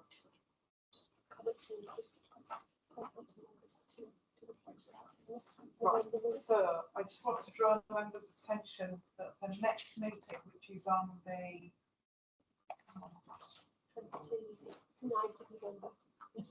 29th of November, that's an afternoon meeting, it's a 2:00 start, just so that you've got that in your diaries and that you know where it is. We've looked at the work programme. Well, the work programme is in front of us, which is whether you agree with it. But there is something on the work programme about the overnight PHGVs and lots of those things in the local area. I know Councillor Jabor, we were looking at this around Hobbingham and court and etc. That hasn't gone anywhere. So I think for me, that needs to just find its way onto the agenda. Yeah, that HGVs. HGVs, yeah. Because I think, because some of the restrictions, the HGVs are parking up in inappropriate places, and then we're getting more effluent that we don't really want because they're using it as toilets. So I don't think it's a unique thing to Ryedale and having an area actually, but we need to look at it, and whether we get something that says they can't park overnight and be fine. I'm not sure what the answer is. Sam. Thank you, Chair. Yeah, I think the important thing here, we must bring finally into that, because we've seen various legislation going on with packing on water roads in various parts of Scarborough and on Caton Bay. We've also got the same situation happening in Finally that we're taking up there, and that could be unsafe parking on plans. I think my point is, Sam, it's not unique to this area. Councillor Sands. Just on that point, we have got a pilot scheme going in Scarborough. It might be better to wait till we get the results of that, and we could get address it more broadly. Yeah. Okay. So there is a recommendation on the work programme, which is the water quality working group. Oh, that's my mistake. Is that your mistake? That is my mistake. Oh, I do apologise. Take that out. Ignore that. Ignore that. Ignore that. That is my mistake. I'm very sorry. So everybody's happy with the work programme. You obviously, you can bring forward items if you need to. So please do. That's the meeting. With 2 o'clock in the afternoon meeting. It's going to be here, isn't it? Yeah, it's here. Yeah. Yes. I think. Councillor Jabbar. I think you've got also something coming up on in October, or the 9th of October, about the Let's talk about it. yeah, that's the house. Yes, I On will. Teams. On Teams. Yeah. Councillor Sands. Yeah, just looking at the update on broadband and mobile phone service coverage, you've got that down by 9net. And actually, at the moment, 9net are actually working on a programme to stop vaping in schools. So it might be actually a nice idea to work that in with it. Combine it in. Yeah. With what? Vaping. 9net work on vaping at school. So they've got detectors and things that they can. Yeah, I know. I can't believe it because I used to sit on that with anyway. I'm well, Councillor Les knows it's recently Chantal.